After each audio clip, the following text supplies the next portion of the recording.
Hello, ladies and gentlemen, and welcome back to another installment of Overanalyzing Creepypasta here on the network. My name is Brady, or the Overanalyst on Twitch and associated platforms, joined as always by my good friends Martina, or Seth the Overwitch, Hello. and Mate, or Comrade Potato, Yo. who is going to be tackling Creepypasta with something of a handicap today as he's feeling rather unwell, but still wanted to join us anyway. So thank you, Mate, for joining us. Like, how worse can it make me feel, Yeah. Let's Oh, find you out. have no idea. So, today we're actually going to be continuing a theme we introduced during our last episode, which is the preponderance of Pokemon themed creepypastas that emerged in the early years of the big creepypasta boom in the late 2000s. Now, we've mentioned before that there is a certain archetype of creepypasta, right? Lost episode, haunted ROM, kind of like Yeah. haunted Possessed media, cartridge. general like haunted nostalgic media Yeah. category of creepypasta that tended to be very formulaic, rather mediocre, attracted a lot of copycats, a lot of people who first started out writing creepypasta as younger folks began by writing like a version of one of their favorite lost media creepypastas with their favorite franchise or something they were nostalgic for subbed in for the source material used in the original story, right? So a lot of these are pretty redundant. Now, Pokemon creepypasta or constitute a subgenre all their own because there were so many of them. Almost always about haunted ROMs of the first or second generation games. There are scores of them, just Pokemon X Red or, Y Gold and so on. Strangled blue. This week we're reading Strangled Red. You think it'd be Strangled Blue, but it's Strangled Red because it's almost always Pokemon Red for some Yeah. reason. Like I Red is say scary. first gen games, but it's almost always Red because correct me if I'm wrong, Red was way more common in the West. Like it was easier to get your hands on, right? Yeah. No, Brady, it's because red is the color of the hyper realistic blood. Right. You've got it. Sorry. Very true. Last time, though, we looked at a slight deviation and kind of one of these seminal works, so to speak, within the subgenre of Pokepasta, Pokemon Black, which was fine. It was more like an outline or a concept for a larger story based around a haunted ROM than a story unto itself. But At least it to wasn't see that, red. yeah, to see that that is one of the most venerated Pokemon creepypastas for me doesn't bode particularly well for many of the rest of them. True.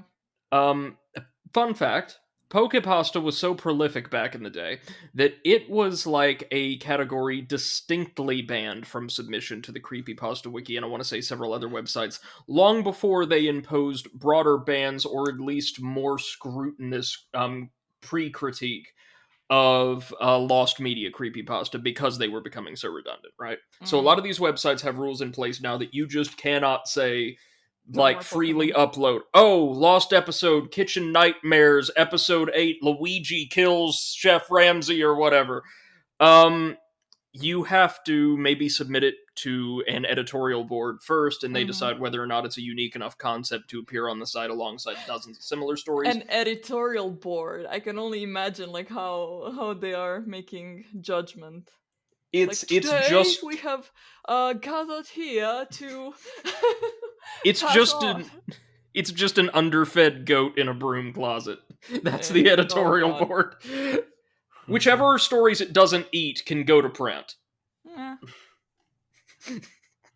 Sounds about right. Um, but that is the process a lot of or several creepypasta fora have in place now.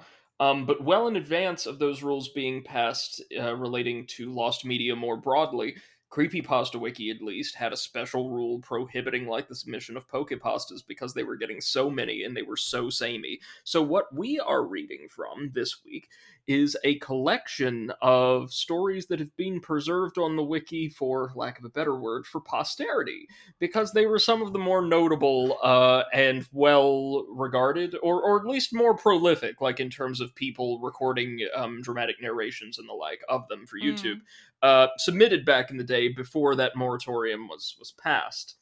So we're going to be starting out today. This is a double header for y'all, with a story that I remember quite well. Or at least I remember that this story exists. I should not say I remember what happens in this story. Of course I don't. It's a Pokemon creepypasta. I have more important things to think about, like, for instance, the poop jokes I have preloaded for the next week of streaming. But it's a story that was very well regarded and had quite a lot of dramatic readings circulating around YouTube back in the day. And then our second story is one that just kind of looked amusing to me based on the title and the custom sprite work the author drew up for it, or commissioned for it, one or the other.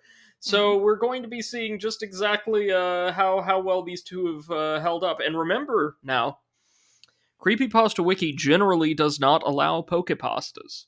For the longest time, they had an outright moratorium on them. So we're going to be evaluating whether or not we think these deserve to be spared the axe. Are they so good that they should be enshrined as exemplars of a certain subgenre? Let's find Spoiler out. alert. No. Yeah, you know the answer, but let's find out. Anyway, starting with a the more prolific story, Easter egg dash snow on Mount Silver, which does have some lovely fan art accompanying the story on the Pokemon Creepypasta wiki, featuring a very, very cold, shivering Pokemon trainer who we know is cold because they say they're cold, being watched by another trainer who has a pallid face and a single red eye, so like maybe one of the portal turrets in disguise. While what appears to be an evolved Chikorita has kind of rotten around its feet, and Pikachu looks like it's been creepypastified. It's got tiny red eyes and deep black pits, and otherwise looks exactly like Pikachu. And has a So creepy smile. there's that. It's not bad fan art for something you Oh, would no, churn no. out for a creepypasta. It's just silly imagery. Yeah. Like just off the bat, sorry, it's a minor thing to nitpick, but just looking off this image, if you guys are on Creepypasta Wiki, you can follow along with us. Everything here kind of lends itself to this sense of, desolation and entropy associated with the cold, except Pikachu. Pikachu just looks fine. Pikachu doesn't give a shit. No, like, eyes aside, there is nothing wrong with this Pikachu. Why is it here? Because Pikachu is fucking insane.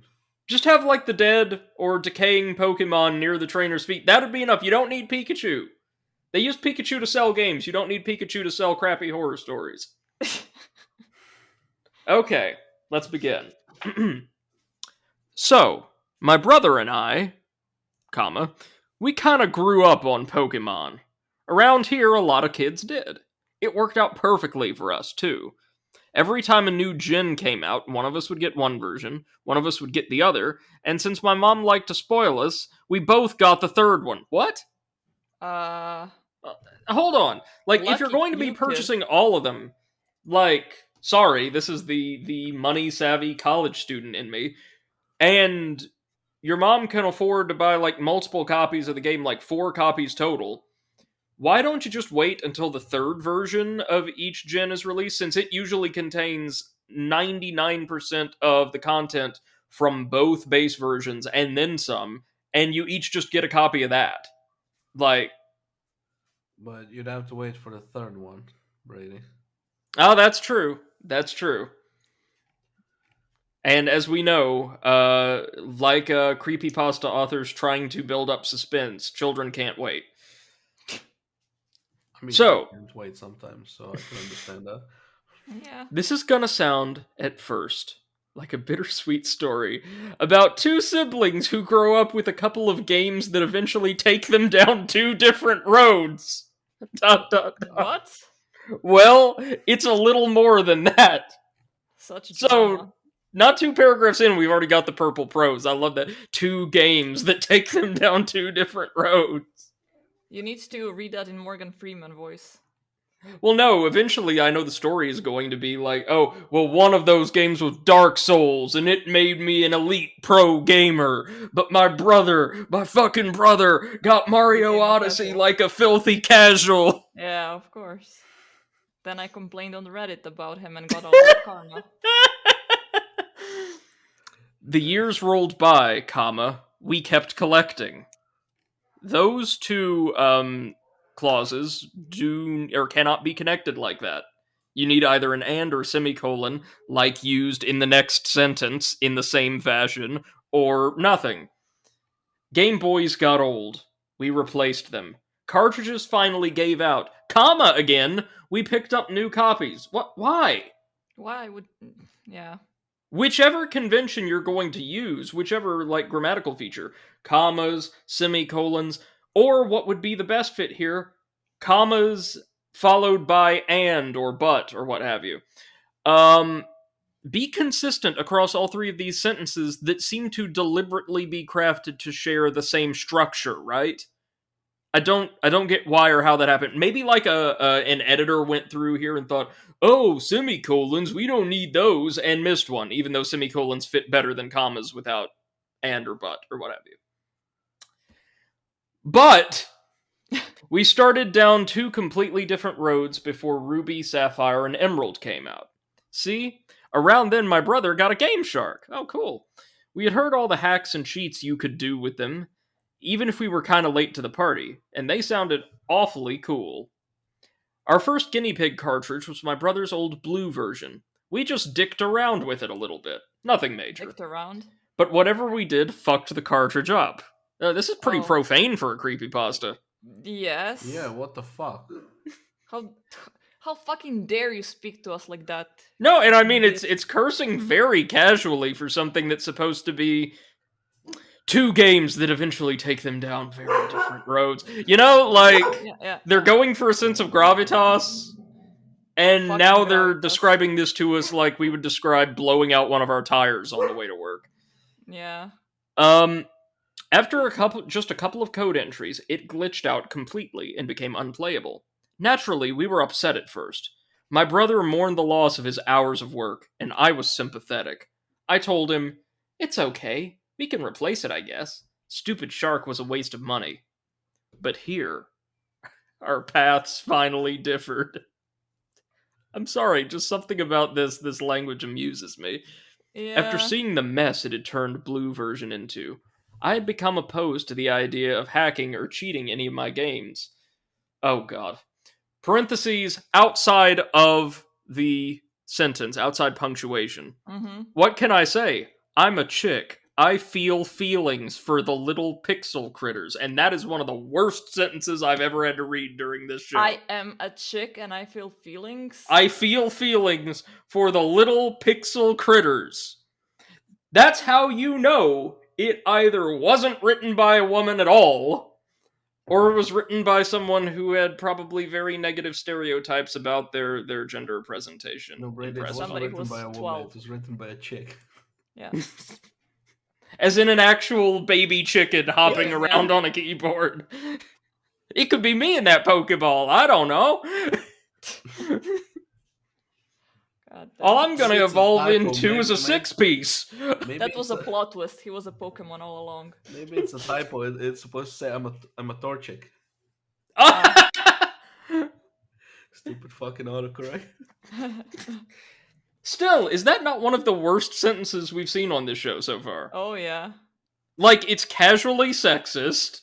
Wait, It didn't has he the also say redundancy something with Nazis and Holocaust at some point in one of the creepypastas. No, yeah, you're right. You're right. Yeah, Sorry. So it's second worst. Second worst. But then there's the redundancy of feel feelings.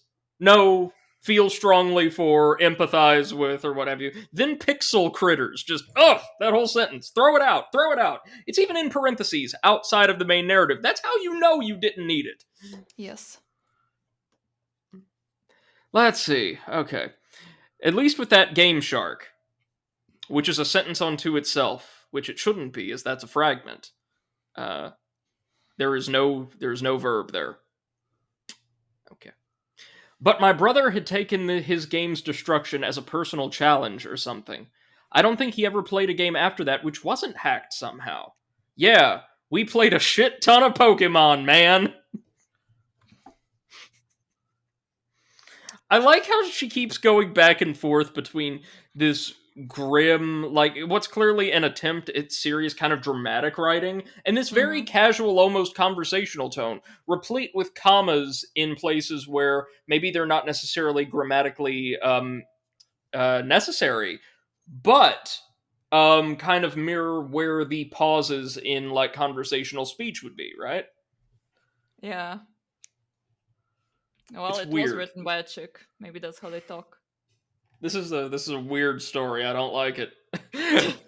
But for us, there really wasn't much else to do. We live way out in the country without many other kids, and the farmers didn't want us on their property. Dot dot dot. So dot dot dot. We played Pokemon out on the lawn just about all day, every day. That sounds very sad. Yes, and also like you needed a lot of batteries. Mm-hmm. Yeah. I hope there wasn't too much Oh. shade out in that yard, otherwise you ain't gonna be able to see Jack. Yep. Also, it's something that you can only notice if you're following along with us on Creepypasta Wiki, but this author seems incredibly inconsistent in their use of punctuation in certain circumstances. For instance, to kind of bridge two separate clauses, she has used variously in the same exact context commas, semicolons, em dashes, and ellipses, often without Ooh. rhyme or reason. Brady, what if this creepypasta was written by both siblings? Ooh. We are Oh, actually making and this he better wrote the bit creepypasta. about being a chick who feels Yes! feelings. Yes! That's it. We cracked the code. My God. Or maybe they just wanted to make sure they got all of their punctuation unknown some credit in Oh yeah, of course. They for the needed to story. show their teacher that they know how to use all of the types of punctuation. Well, no, I mean, like, remember, there's like the Pokemon unknown come in punctuation forms as well. Maybe they just want to show them some love. They gotta catch them all. We lost the Gameshark. Let's see, it was pretty awesome to us, at least. Just to you, but okay. We lost the Gameshark when our rooms got moved around. Forgive me, friends, because I've never actually held one in my hands. A Gameshark, like even for a GBA, it's a pretty hefty device, right? Like not massive, but bigger than a cartridge. Yeah, I think so. not something that you can just misplace easily. Lose, yeah. Yeah. Speaking of, did either of you ever use Gameshark? No. Never had a Game Boy Advance. I did, but never had a Game Shark. Righteous. I had one action replay disc when I was younger for the GameCube, and you could do some crazy stuff with that. Ooh. Let's see. A new addition was built into our house, and it disappeared in the mess of shit that got stuffed into the new closet. Ruby, Sapphire, and Emerald arrived, and after playing through them once, we were both in agreement that they were definitely lacking in comparison to the last gen. What? Correct me if I'm wrong, but that's a very uncommon opinion, right? Like, I've heard lots of people Yeah. say the second gen of Pokemon was the absolute weakest. Yes. Hmm. Yeah, no. I mean, I liked it, but Ruby and Sapphire was definitely plus Emerald, one of the better Okay. ones. Emerald especially, yeah. So, Yeah. in addition to not knowing how to use punctuation or present a consistent tone, these authors also have poor taste in video games. Okay, good. Glad we sorted that. We both tried another honest playthrough, and though we managed to finish, it left us both yearning for some good old-fashioned nostalgia. You're children!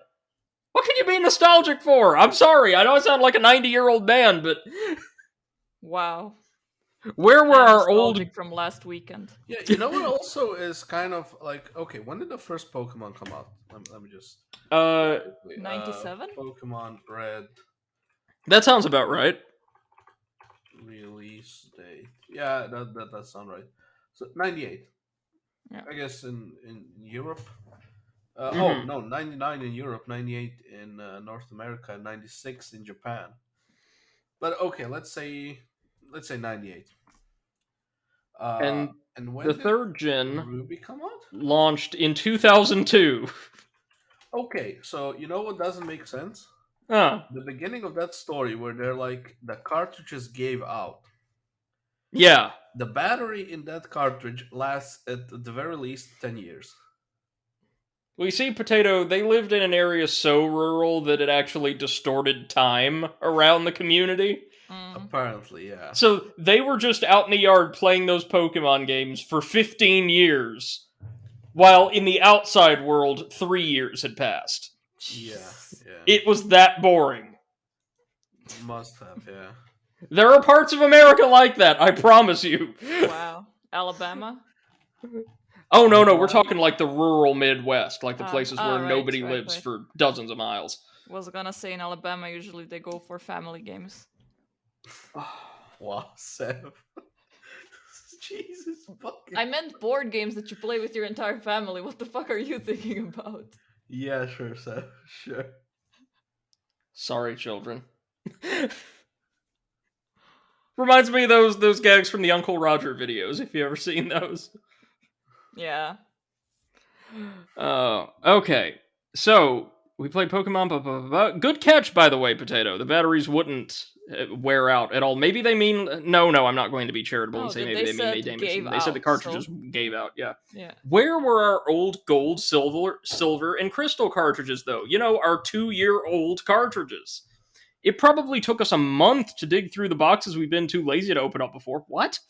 But we finally found one full of a shitload of all of our old electronics. My old purple Shit. Game Boy Color still worked. His red one could no longer hold batteries in place. You need a but there. My old Not purple only Game Boy Color still worked, while or but, however, his red one could no longer hold batteries in place. also Also, like a month they're to clean through a closet? not only that, but they're like talking as if 30 years have passed and they have returned back Yes! to an old house and found like bruh, come on. It's been 3 years. No, it's not even been 3 years. If you played the cartridges till they gave out and then boxed them all up, that means they've been without them for what? If it's been maybe 2 years between gens, roughly, it couldn't have been more than like half a year, maybe. Yes. Yeah, something like that, probably. But nostalgia, man. Nostalgia.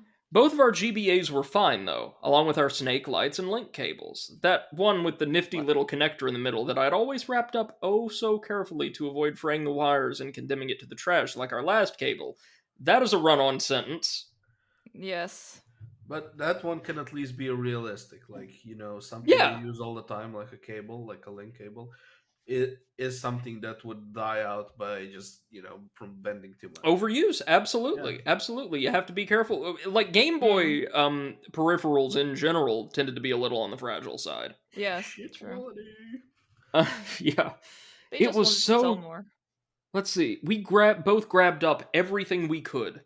It was so nice to have Yellow, which had been my first and most cherished game of any series, not just Pokemon, and Red and Gold back. What about Silver and Crystal, though? You were looking for those. Yes, what happened to them? They forgot about them mid We went search? through the No, motions of no, she checking wrote our. gold, silver, and crystal. I guess crystal was the one they had together, and hers was Her gold, brother had silver. yeah. But then she goes like, "Oh no, yellow and red. That's fine. Yeah, never mind." We went through the motions of checking our old files, taking in all the old memories. Ah, yeah, those 8-month-old memories. And Oh yeah. eventually we figured the Gen 1 stuff was just too nostalgic to get rid of. Okay? I restarted Mm. Gold, he restarted Silver. Okay, I guess she means like the data they transferred over from Yeah, Gen 1 to Gen 2. Yeah. they didn't want to delete the save.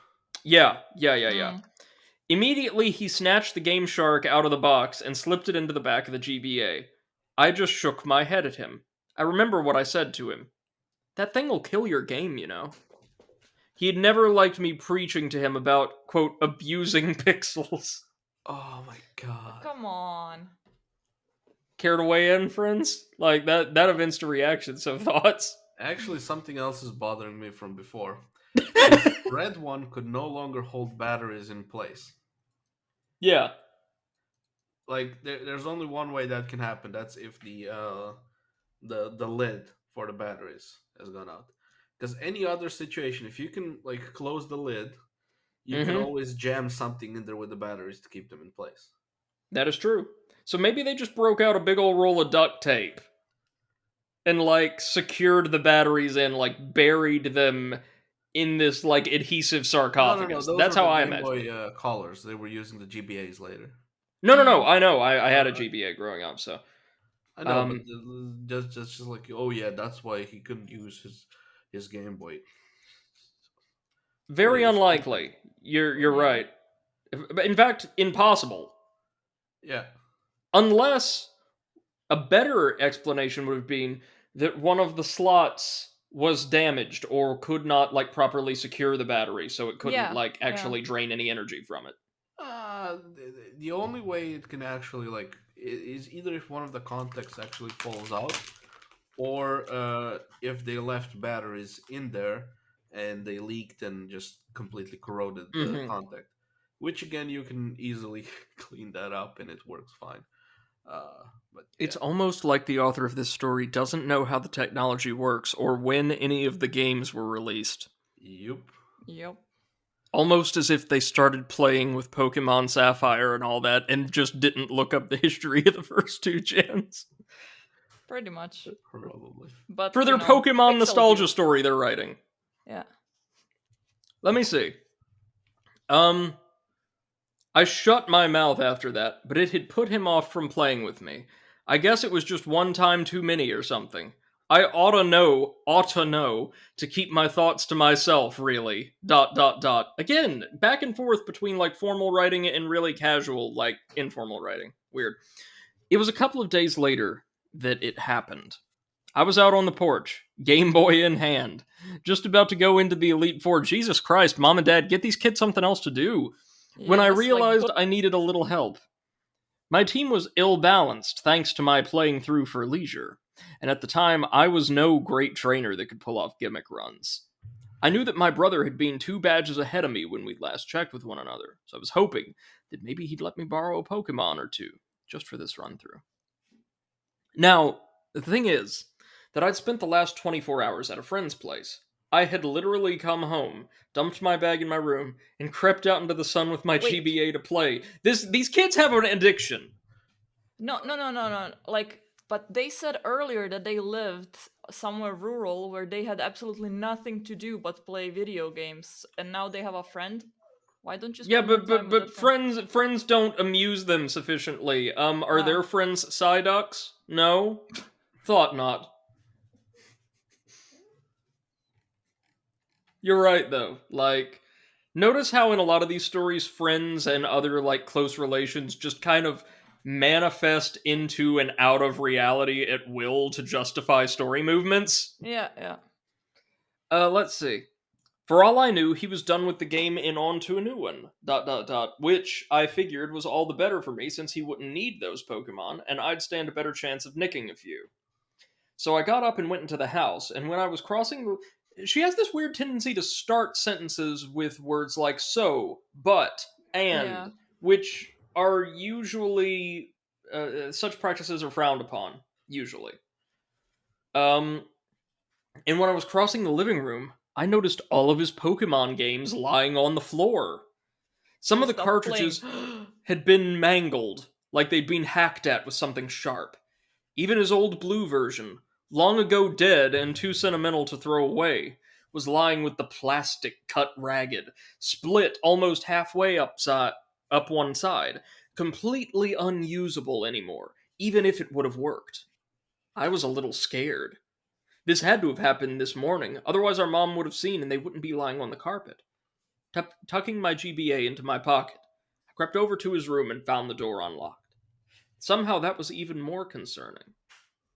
I walked in and found my brother sitting on the edge of his bed. His GBA was in pieces at the floor of his feet, smashed to bits. That's pretty impressive, honestly, because if you're talking Yeah, like an original model GBA, those things they could were survive being sturdy. run over by a truck. Yeah, they were the Nokia 3310 of Game Mm-hmm. Boys. Next to him on the bed were a hammer and our mother's gardening scissors. I like the idea of not just smashing these cartridges, but like just, snipping them in half. Yes. Of course. How else would you Here, do it? let me cut the B button off of my Game Boy. I'm going to need a finer instrument for this. It's And a now you got refined pickaxe. weapon for a more civilized rage.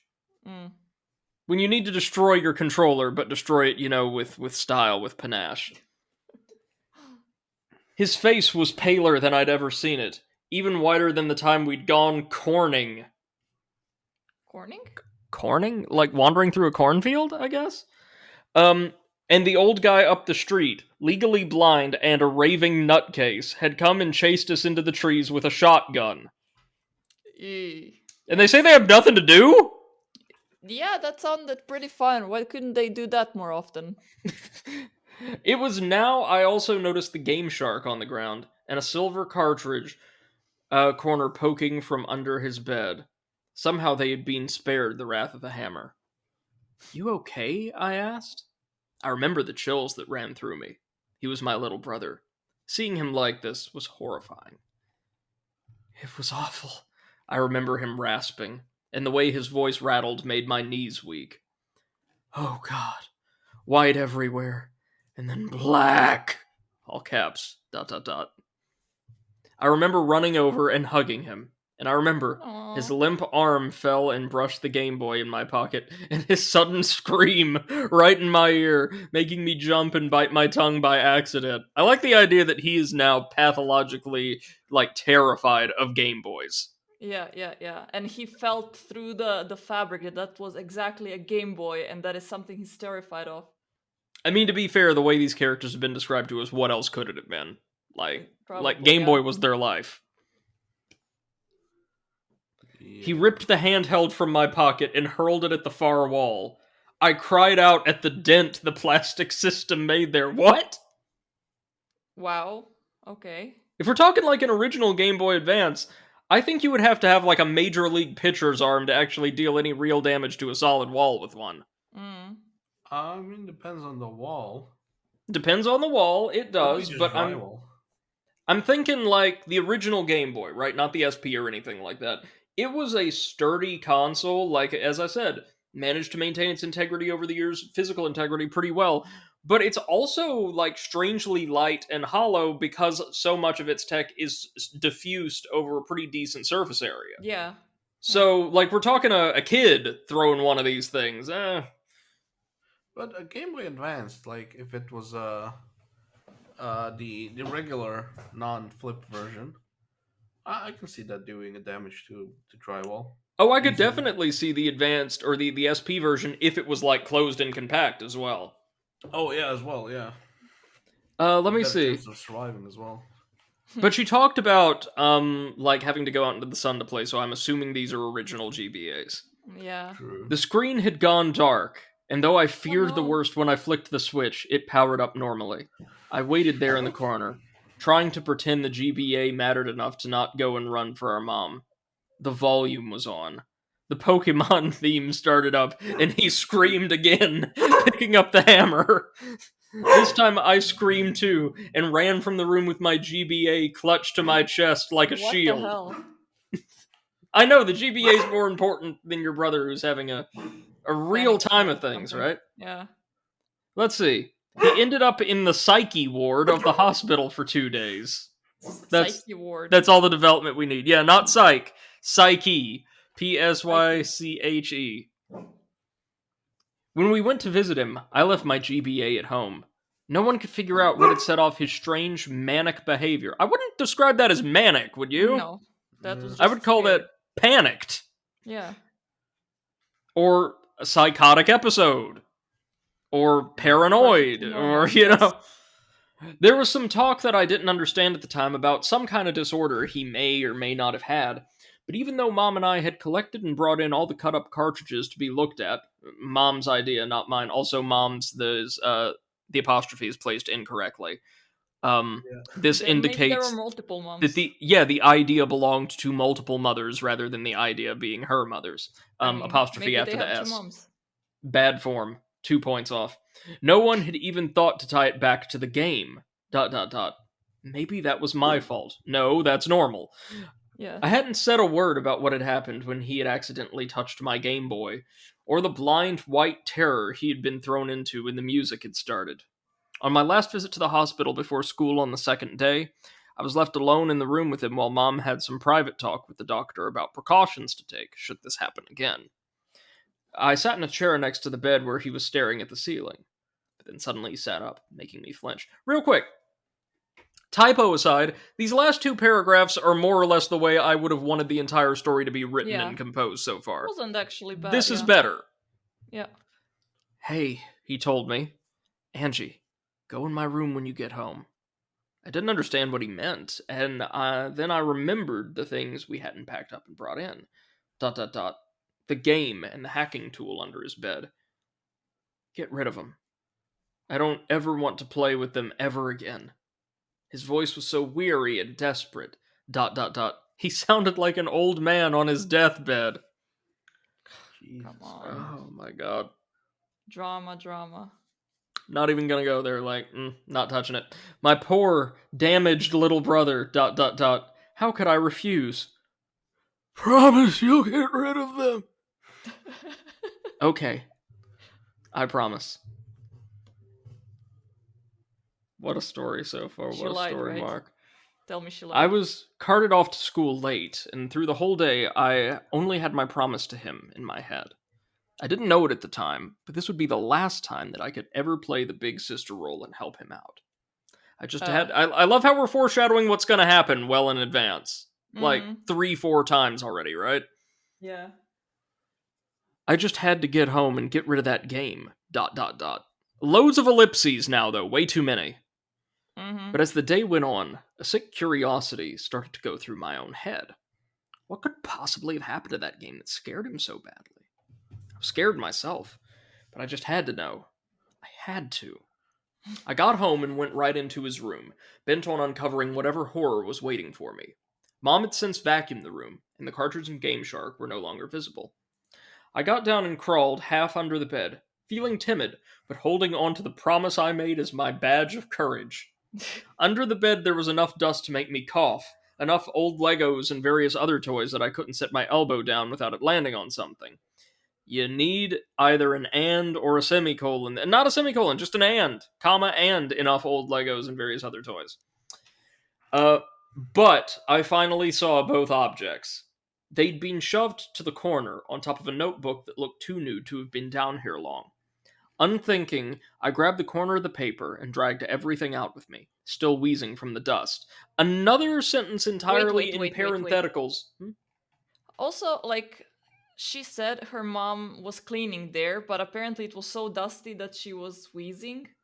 Maybe her mom is one of those people who only clean surfaces if they're visible. So, like, if you would have to move the bed, if you'd have to move the furniture, just forget about it. She cleans by moving the dirt under the bed. Right. Like when people do that with a rug, just like move everything under a rug. And once it fills up, then you move. Yeah. Exactly. If you spill a plate of spaghetti, like, under your bed, I guess it just lives there now. No worries. Yeah. Eventually it will live there.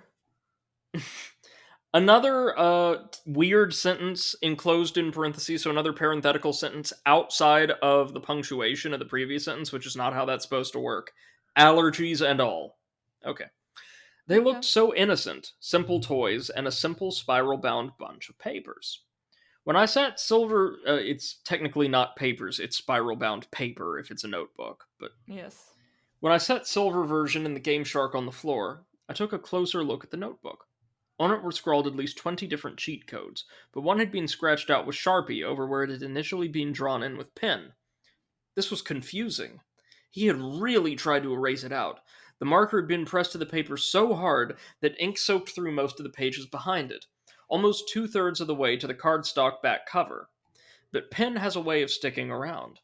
I picked up the notebook and tilted it backward in the light, and the reflective surface of the Sharpie revealed the indents that had been left where he'd written. The code was an unintelligible mess of letters and numbers, but the words next to it confused me. Easter egg. Snow on Mount Silver. I remember what he had said when I'd found him. ... He had been raving about white, and then black. ... You didn't need both of those instances of white. One or the other would have done it. Could he mean snow? Ah, yes, black snow. Everybody's favorite It's winter worse phenomenon. worse than yellow snow. Still don't It's eat it. a well, you know how like you have that black ice, that compressed, like very Ah, slippery ice on the road. yes. It's basically like hard mode ice. Mm. Maybe black snow is something like that. Maybe that's just what they call hail in whatever weird time bubble she's living in. Yeah. Even though it was only August and the temperature was still climbing to 90 degrees every day, a chill ran down my spine. Did I dare? Dot, dot, dot. I will say, setup, like over the past few paragraphs, is actually really good as a story featured on this show has been. Yes. We have weird, inexplicable behavior. We have the subject being a child, presumably young enough for this kind of episode to not seem out of place to Yeah. like mental health professionals and people around them. And we have another child who's like curious to see what if it could be something more. This is a played out like storytelling technique in horror, especially children's horror, but I like that it's being used effectively here, right? We know Yeah, it's actually kind something's of fun. wrong. We don't know what or to what extent. We don't even know if Mm. it's supernatural. I like Yeah. that. The only issue I'm taking with the story outside of some of the conventions of writing and the tonal shifts so far would be the fact that she's so heavily foreshadowing exactly what's going to happen. Like, we know the brother's probably not going to be here when this is over because she's told us about 4 or 5 times that he won't. Yeah, also I kind of feel that the writer is trying to portray this entire situation as much more serious than it actually is, kind of like trying to build up the To drama. this I point, mean, yes. yeah. Yeah. Like, as far as we know, if she's telling us this, we just know that something's wrong with the brother, and maybe it had something to do with the game or Yeah. something he saw, like, in Cody Act that might have really bothered him. So let's just find out what's going on, right? Yeah, yeah. This isn't setting you on 2 different paths yet. Mhm. Okay, but here's what bothers me. Okay. He got so freaked out by this game Mm-hmm. that he destroyed all the other ones and his console Mm-hmm. and hid this one. Yeah. Why didn't he destroy it? Maybe he was afraid of what he would see on the other cartridges, or what could be lurking on them, Dum dum dum. or hadn't gotten around to that one yet. I know, but that one would have been in the Game Boy. I know. It's also really weird to me he didn't start with the Gameshark, if that was what allowed him to see Yeah. the content. Also, But yes. see, they needed a way to justify our protagonist, our narrator, accessing the same content. I know, it's just, Oh yeah, no, I get it. But better. it is funny to think of him like throwing the dangerous thing just off to one side and then running for gold version, like, get behind me, Deoxys! Like, it's a this happens a Weird. lot in creepypasta in particular, because so much of it is leading up to just the creepy media, right? Especially in this subgenre. So much of the lead up, so much of the development is transparent as such, right? Mm, Like, this is only here because we needed a narrative convention to get us from normal family life to now I'm seeing spooky, scary, sand slash or whatever. yeah. Spooky sand slash.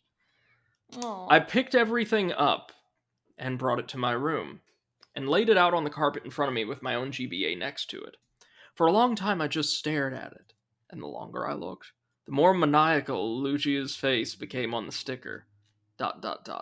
Like some kind of twisted grin. Like it was daring me to find out what had happened to my brother. Really? Uh, Really? Like the happy, kind of, like, very soft looking flying dinosaur Pokemon? Really? That's what we're going with? Uh, I was a 14-year-old kid. Did I really want to tempt fate and risk ending up like him? I glared down at Lugia for a while longer. okay, now we know how old she is, and we Yeah. know that the brother is even younger than that. So So, Pokemon has been like his entire life up to this point. yep. Um, Also, it's not a minor thing again, but she used a while as one word instead of two. A while. Shouldn't do that probably, but this gets its own paragraph, this next sentence. I had to see. Did you break your pop filter? No, I did not break my pop filter, and if I did, I'd call corporate. Let's see. I slid gold out of my GBA and stuck silver in its place. It took me almost 15 minutes to compose myself and turn it on. Hey, Are you look at okay? that. Beppo has a chick. Beppo, can you explain why this story is written so poorly? Beppo, have He's you so learned its annoyed at the ways? story. Yeah, he's so annoyed at the story. He started headbanging in the corner now. It started up normally. I left the sound on low, too afraid of what I might hear to keep it up the full way, and too curious to turn it the whole way off. It's weird phrasing. Up Yes. the full way? The whole way? Title Yeah. screen was normal too. Lugia again, but somehow menacing despite my common sense telling me it was exactly the same picture as every other time I had started the game. I kind of like that though. Like, oh, it was Yeah. so unsettling despite the fact that nothing had changed. Yeah, But now it was creepy. makes sense. How bad could this be? I asked. Next sentence. I asked myself. Mm. This author is so strange in the way they like separate ideas between sentences. Yeah. They alternate back and forth between run-on sentences where like certain clauses have nothing to do with others and like dividing what should be one sentence's worth of thought into like a sentence and a fragment. Yeah. Um let me see. His notes said Easter egg. Didn't that mean he was coding already in the game? Didn't that mean What? that was coding already in Ah, the yeah. game? Yeah. The menu came up, still absolutely normal. His character was Blake, with a mostly filled Pokedex. That is separated from both words on either side of it, like there's no continuity, just hanging ellipsis. But Mm. the time was odd. 999 hours, 99 minutes. Ah, I come knew he on. couldn't have been playing that long. I had barely logged 50 hours on my own game, and I was at the Elite Four. And I was playing slowly. Probably the result of his hacking fucking up his file, I thought. Well, whatever then. Language, lady. Uh, I'm not entirely certain, but I don't think it would have just stopped the timer if he had reached the maximum. Yes. Also, would there be a Hmm? 5-digit timer in the classic Pokemon games? Wouldn't it be like maybe 4 digits, like a maximum of 99 hours, 99 minutes? I could be wrong. I'm not even sure. It might even go into days. Who knows? Oh well. The game started up, and the first thing I noticed was the prolonged black screen. Well, that means it didn't start up. It Yes, took almost a exactly. minute for anything to change. That's a bad cartridge. And there was no sound at all. The hairs on the back of my neck were standing up already, but it was too late to turn back. No, it Finally, wasn't. a very dim sort of map came onto the screen. Well, Seth, once you know, creepypasta protagonists, as soon as they see something that could potentially lead to certain death, they have to commit to it. Ah, yeah. Go big or But it go looked home. like static. What was going on? I squinted down and realized with a fearsome pang that it was actually the Mount Silver map. But what I thought was static was heavy falling snow. So this is where he'd last saved his game. I checked his party. Enough ellipses for you yet? A very normal team for someone who'd been using a Gameshark. Typhlosion, Feraligatr, Meganium, Pidgeot, Tyranitar, Lugia. All level 100 with modded moves. Typical for him. Is Wait, I think I know what the dots are there for. They hmm. are snow. Ah! Yes. God It's damn in the it. story too! Does that mean we're going to be affected? Yes. Probably. Alright. Okay, well. Yeah. No, God. they're there to build up tension and suspense, right? Which doesn't really work when they're used roughly every other sentence. Mm. You know, the way a comma would, or a period. Let me see. Something about the sprites was strange, though. They seemed sullen in a way. Their colors seemed washed out, and their expressions lacked the usual vigor they normally had. I chalk this up to missing pixels or something, but also due to the hacking. Dot, dot, dot. Also, colors washed out because of missing pixels. That doesn't make any sense. We already know this person is not technically inclined at all. No. The map had brightened up just a smidgen when I closed out of the start menu. Indeed, snow was somehow falling very heavily. Pixels danced across the screen so fast it was hard to see the little sprite that was my brother's character. Something was off about him, too. When I checked the information, it was the same as the Pokemon sprites. The colors were dull. In fact, now that I thought about it, he almost looked frostbitten. By the way, later on we're going to see some handmade sprite edits meant Mm-hmm. to reflect what these Pokemon looked like in game, and there is no friggin' way you can say they looked like the regular sprites, just desaturated a little. Yeah. My stomach tightened, and I turned and tried to move back down the mountain. As I hit the bottom of the screen, words popped up, and finally there was a sound. My sprite hitting an invisible wall. I can't turn back now. That was... unsettling.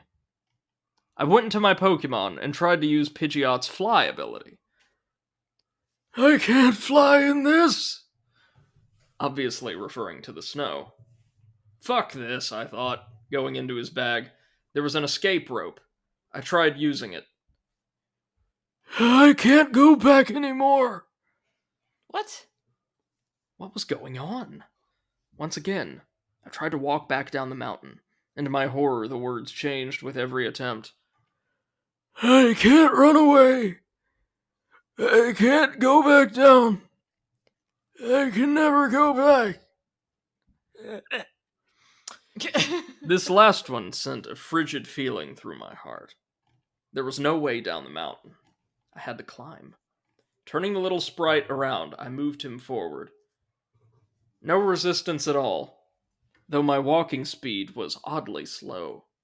What was truly weird was the lack of grass, of trainers, of anything at all but that white snow, which still blew across the screen and made it almost impossible to see. Wait, theory. Maybe it's not a hack, and it's not snow.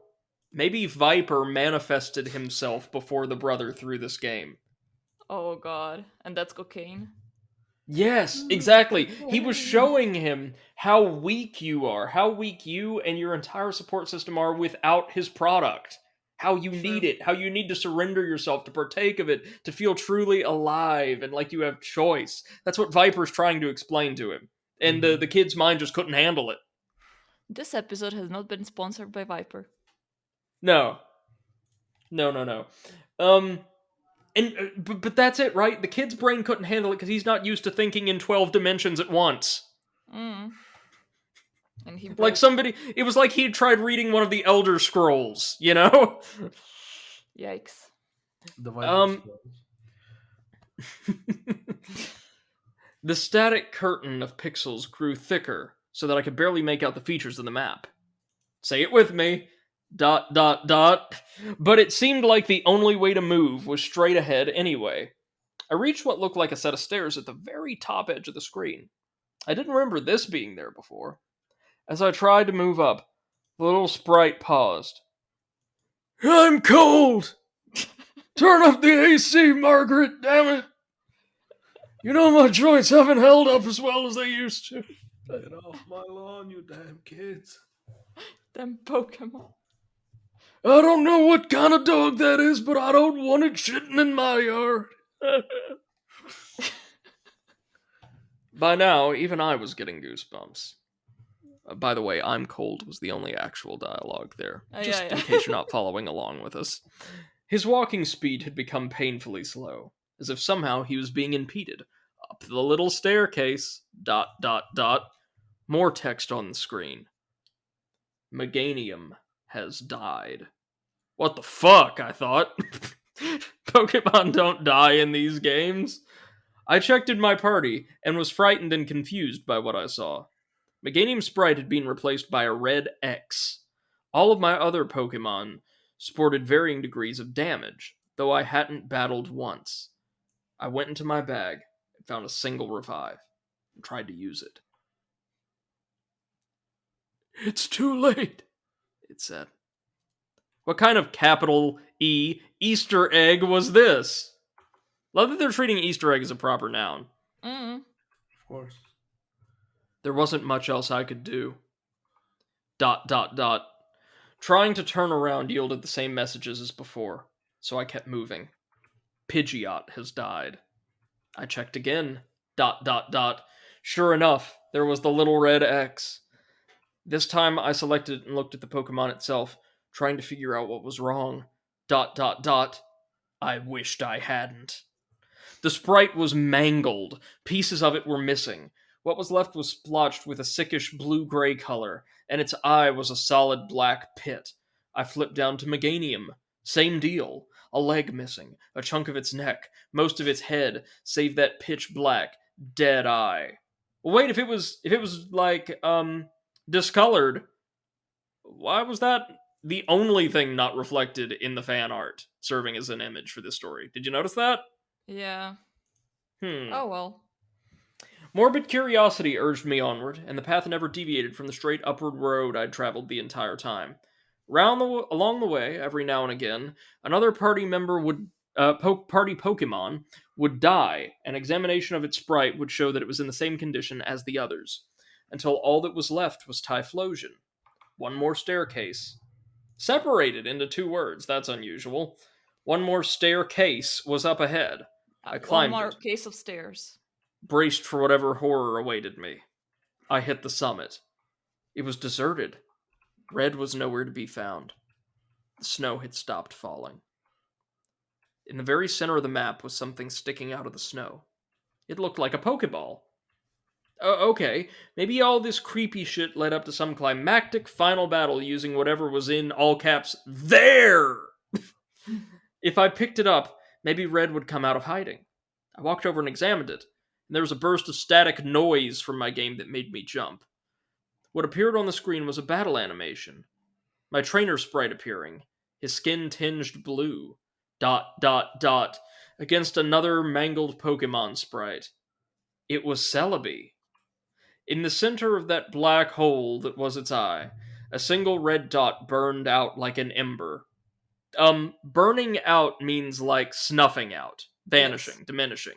So I know what they mean to say, like shone out, Yeah. or, But definitely not burning out. glared, or danced, or something like that. Yeah. The thing looked rotted. I didn't even throw out my mostly dead, uncapitalized, Typhlosion before it had moved. Celebi used Perish Song. A screech came out of my GBA, and I almost dropped it as the screen went white. A part of me was relieved, thinking that my final Pokemon had been KO'd and I would be transported to a Pokemon Center. ... But I was wrong. My sprite reappeared in what looked like a cave. Was I now inside the mountain?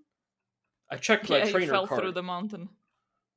Celebi just dunked him through the Earth's Yes. crust. Just hit him with one of those pile drivers. Yep. I checked my trainer card and felt sick. The sprite was just as mauled as the Pokemon had been. A leg gone, a single eye remaining, pitch black, and so sad looking. Tears welled up at the corner. ... And every color on him was replaced by those 6 shades of frosty blue and gray. Every stat on the card was reduced to 0, except the time, which still Wait. read. Oh yeah, never mind. I was like, what's that? 999 hours, 99 minutes. I also appreciate that the eye that's left is totally pitch black, like nothing defining it, and you can still tell that it's really sad and crying. Yes. It's a really sad hole. I quickly moved back to the map. His sprite there mimicked the horror it had become on the trainer card. Pieces were missing, everything was discolored. I've stopped commenting on every time where like the story could benefit from an and or a but after after a comma, because nothing to be done for it, you know. Mm. I started trying to walk. Hmm? Sorry? Apparently, uh, 99999 is the maximum time, Hmm. Oh, and it the won't writer be got added more. something right.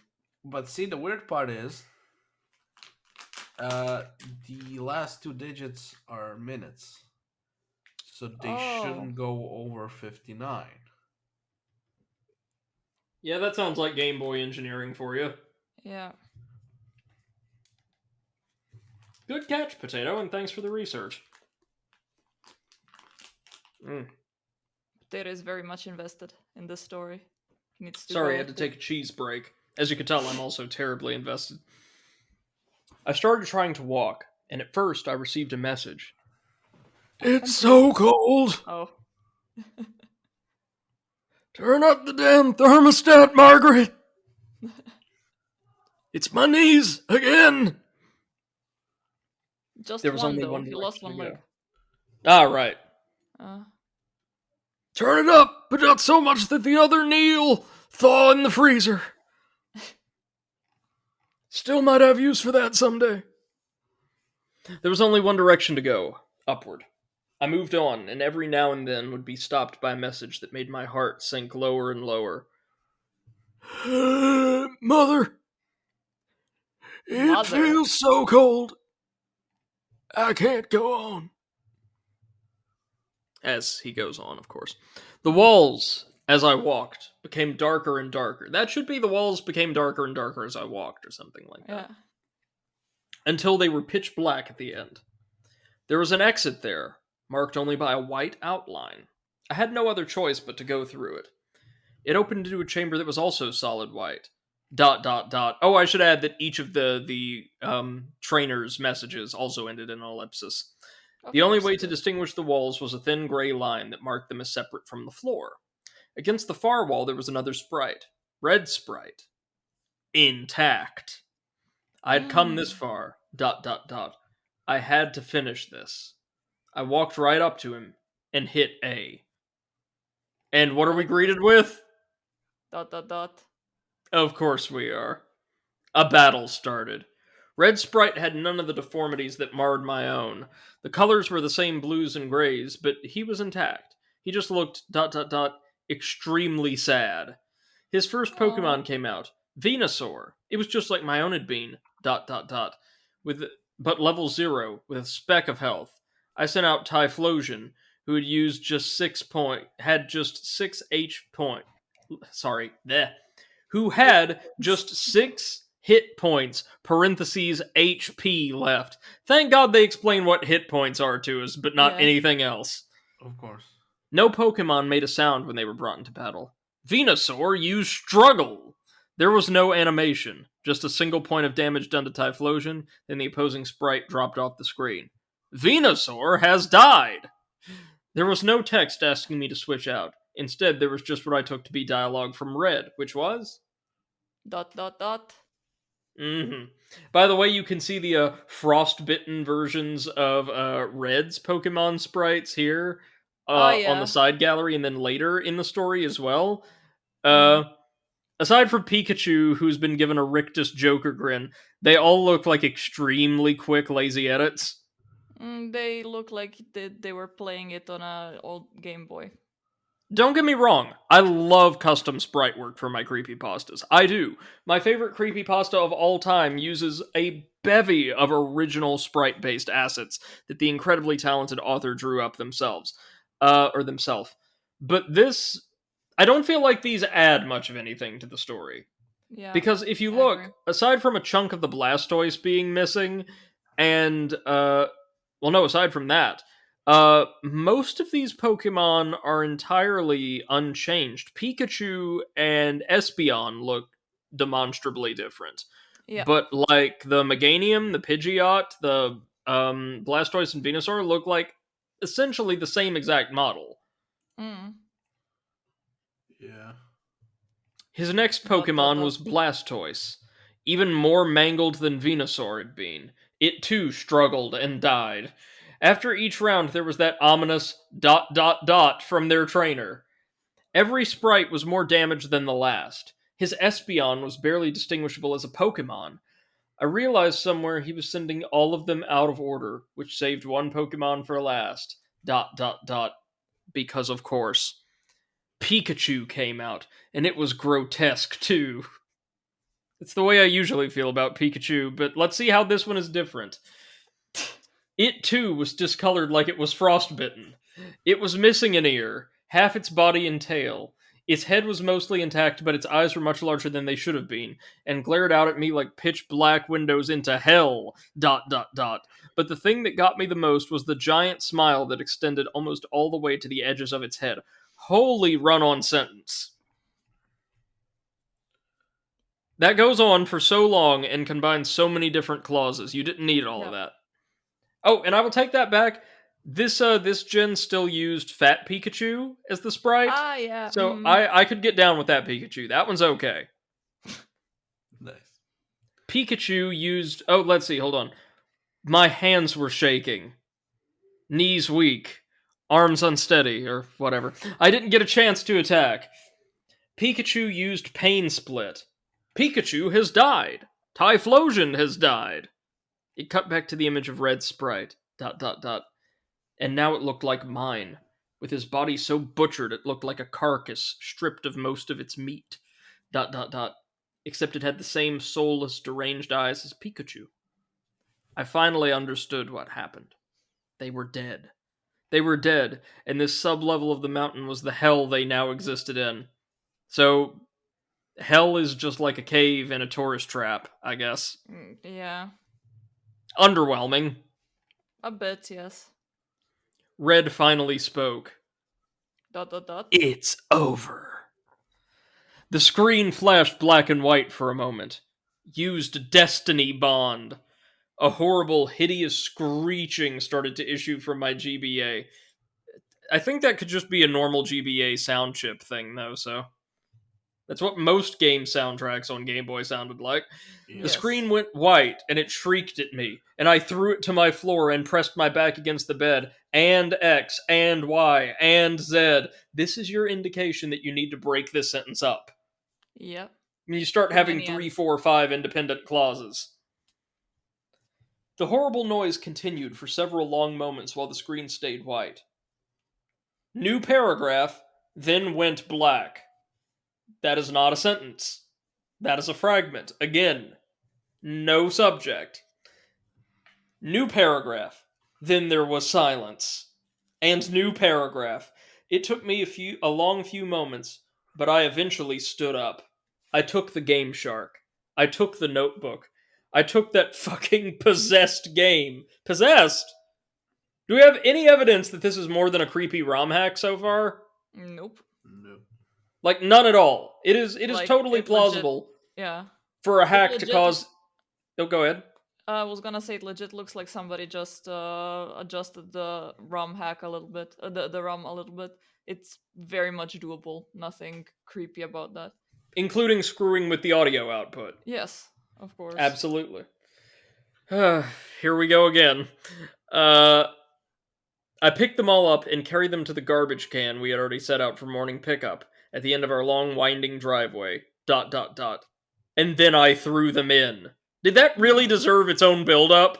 No. Yeah, yeah. Taking them down to the trash, then putting them in the trash is two separate It's actions. over. When I got back to the house, I don't know what made me do it, but I picked up yellow version and inserted it into my Game Boy. You fool! Dot dot dot. I think it was part of me determined to make sure I hadn't somehow been tainted as well.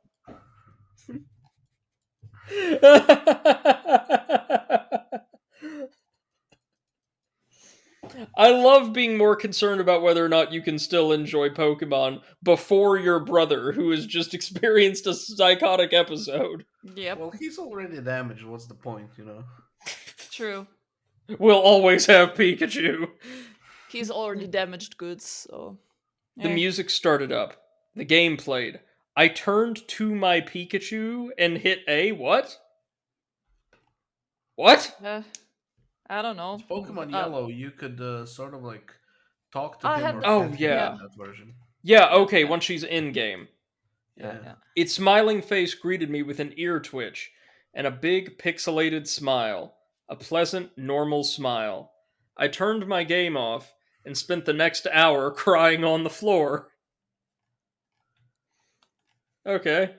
My brother and I never did play Pokemon together again. He gave it up for good. I stuck to No replaying my shit. comforting, unhacked games. That winter, the snow fell thick. The end. Well, thank you What? for Sick. that. Yeah, thank you for letting us know what the weather was like afterwards. That The was end? What? Is it just me, or does that end really abruptly without half of the yes. foreshadowing established throughout the story ever Yep. coming to fruition? Yeah, I like what honestly happened don't to the know why brother? her brother reacted that way, like went completely cray cray. There is nothing Yeah, and traumatic supposedly happening. he's not much younger than her. Yeah, I would understand it if he was a very young child, like, 5, 6. Yeah. But that was just a creepy ROM hack. Again, like Pokemon Black. I can appreciate that there's nothing definitively supernatural going on, that it's just Yeah. a bizarre oddity that happened into these people's lives. But then it also kind of needs to be treated at the end, like with our denouement, with, I think, a believable level of acceptance. Like, oh, that Mm. was really weird. It really freaked me out. I made a point to never play hacked games or delve deep into games code again. Yeah. Something like that, you know? Um, I think, too, this is a minor thing, right?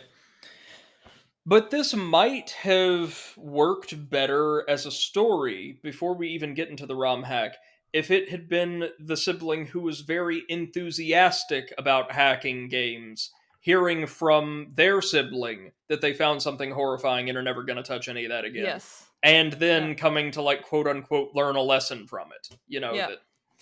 That um, but they don't do that. So the story doesn't subvert expectations. It tries to imply several times over that there is something supernatural going on, that something's going to happen to the brother, that there's Mm. some paranormal force at work through this cartridge, through this ROM, and that never comes about. Now, normally, like with Pokemon Black, I have no problem with creepypastas that lack a supernatural or a tangible horror element in their world. But so much of this story's first act was spent building up the fact that yes, something is wrong, something is unnatural here.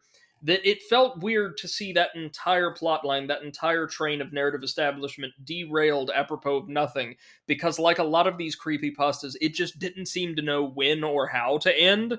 So it just ends with, well, like the person who would write an essay in like high school or college, right, and conclude it with, and in conclusion, restating my thesis Yeah. exactly, thank you for your time. Yep. Um, it's not terrible. No, no, no. It's actually quite well written if you ignore, all the ellipses and the The terrible paragraph grammar and the splits. terrible ending. Yeah, well, I'm with Mate on this one. Its composition on the whole, like when it comes to things like word choice, aside from the kind of forced sounding profanity, Yeah. is better on average than what we found so far, most of what we Yeah. found so far. But the way it's actually written, the way it's composed, the way it's formatted, leaves a lot to be desired. There's Oh yeah. inconsistent capitalization, inconsistent punctuation, lots of run on sentences or sentences that are entirely too short, followed by fragments that could have been included in the original sentence. It reads like something, and this is one of the older stories on the wiki, so this is probably true, that has had multiple editors go over it across multiple different Yeah. passes, you know? Yeah. Oh yeah, Probably. if you check the change history, there was a lot of changes. Yeah, so like Pokemon Black, this is a story we are getting, and much like Immortal Unchained, this is a piece of media we're experiencing for the first time in its like ideal state. And I will say, for something that's been idealized over like a decade or more, it's not great. It's Nah. a better version of the same exact story that Pokemon Black was trying to tell. Yes. Not Yeah. great, but better, more fleshed out, more developed. There are characters in this one, and they do have established relationships, and the Yeah. hack gets more description than, ooh, spoopy Pokemon killed trainers or whatever. See, the thing is that if this creepypasta was targeted towards children, which I'm kind of assuming that's the case, I would be scared of this if I was a kid. Now, as an adult, Because because there's that element that all creepypastas back in the day went for, right? yeah, Of plausibility. yes, Like, you and I read this, and we would know, even if it wasn't on like a horror fiction wiki, right? This is mm-hmm, fake. This is yeah, like a work of fiction. But if we were like 8 years old and read this online, or we heard about it from like a friend in the schoolyard, yeah, we would think, because I remember how I was as a child, right? Oh no, there's no way that's real. But what maybe. if, yeah, And that's what a lot of creepypasta in ye olden times tried to do. And I'd say in mm, that regard, then, presenting it as a plausible modern urban legend, this pasta passes itself off a lot better than a lot of what we read. yes, yes, I don't want this to sound like excessive praise here. It's just for a story with a really silly conceit and really silly like art accompanying it. This was better than I thought it was going to be. I agree. Yeah, it wasn't Um, wasn't horrible. We've read much worse ones. I would give it 7, maybe. On a creepypasta rating scale, we have to like account for the Yeah, art form. Six six and and a a half. half. Okay, okay. Jinx. Thanks. No, you jinx. No, you jinx. Now, do we want to look at some comments? Yes, A Of lot of course. which my are favorite part. recent. Oh, really? 2 days ago. One of them from January 16th, Pokemon, but it's ITZ hell.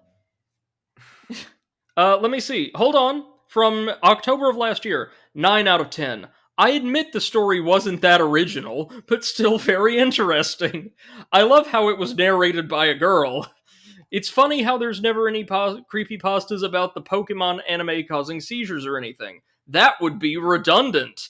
Don't know how I missed this before, seeing the massive amount of comments it has. What? Mm. So I What? like this one from March of 2018 by Captain Turtle. As soon as I read thick, there was a loud knock on the door and I actually shit my pants.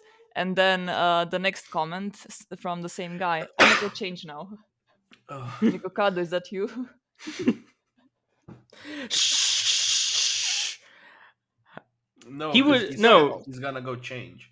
So you Nick, know it's Nick. not Nico Yeah, I Kato. was about to say. Besides, Nikocado wouldn't be reading creepypastas; he'd be eating them. Oh, listen to this. Listen to this. From 2018, all caps, the dumbest, spelled Dummest, cliche. Destroy this for me instead of me because reasons. 2 out of 10. And I then people mean, try to not, justify it. yeah, like not what I would stick on, but okay. No. Hold on. From 2017, somebody says just no, 0 out of 10, which I will concede is not very constructive. No. But the first reply is all caps. Fuck you, this is actually really scary, even though I think the frostbitten sprites are photoshopped. Really, you think? Still, No. it's still a really good pasta. That was written by like a 9-year-old for sure. Yeah, I like the one from It's Just Charlie. It did freak me out when I first heard about it, but then I realized I was just watching a ROM hack. Great story though, this dude's going places. 7.4 out of 10. Excuse Okay. me. Why 7.4? Let me see. Somebody in 2015 asked, "What do you get when you turn 999 upside down?" To which another user replied in all caps, "Oh, hell no!" Realization. There's a point where we just have to realize, right, that these stories aren't for us.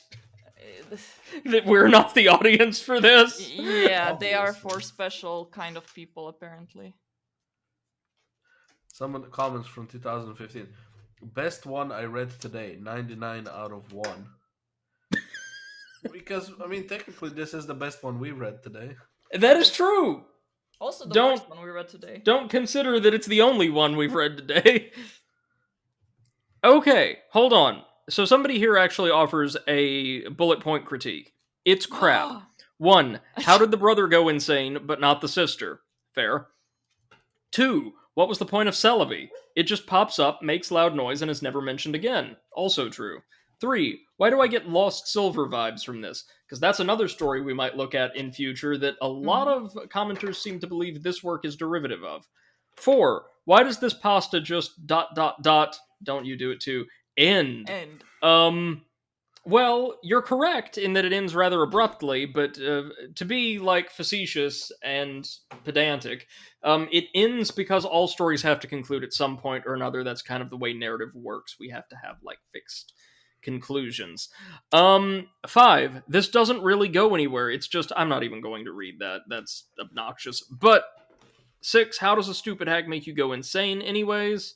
This is borderline blood whistle. I'm sorry, that is not fair. That last one is not fair. This is nowhere near blood whistle.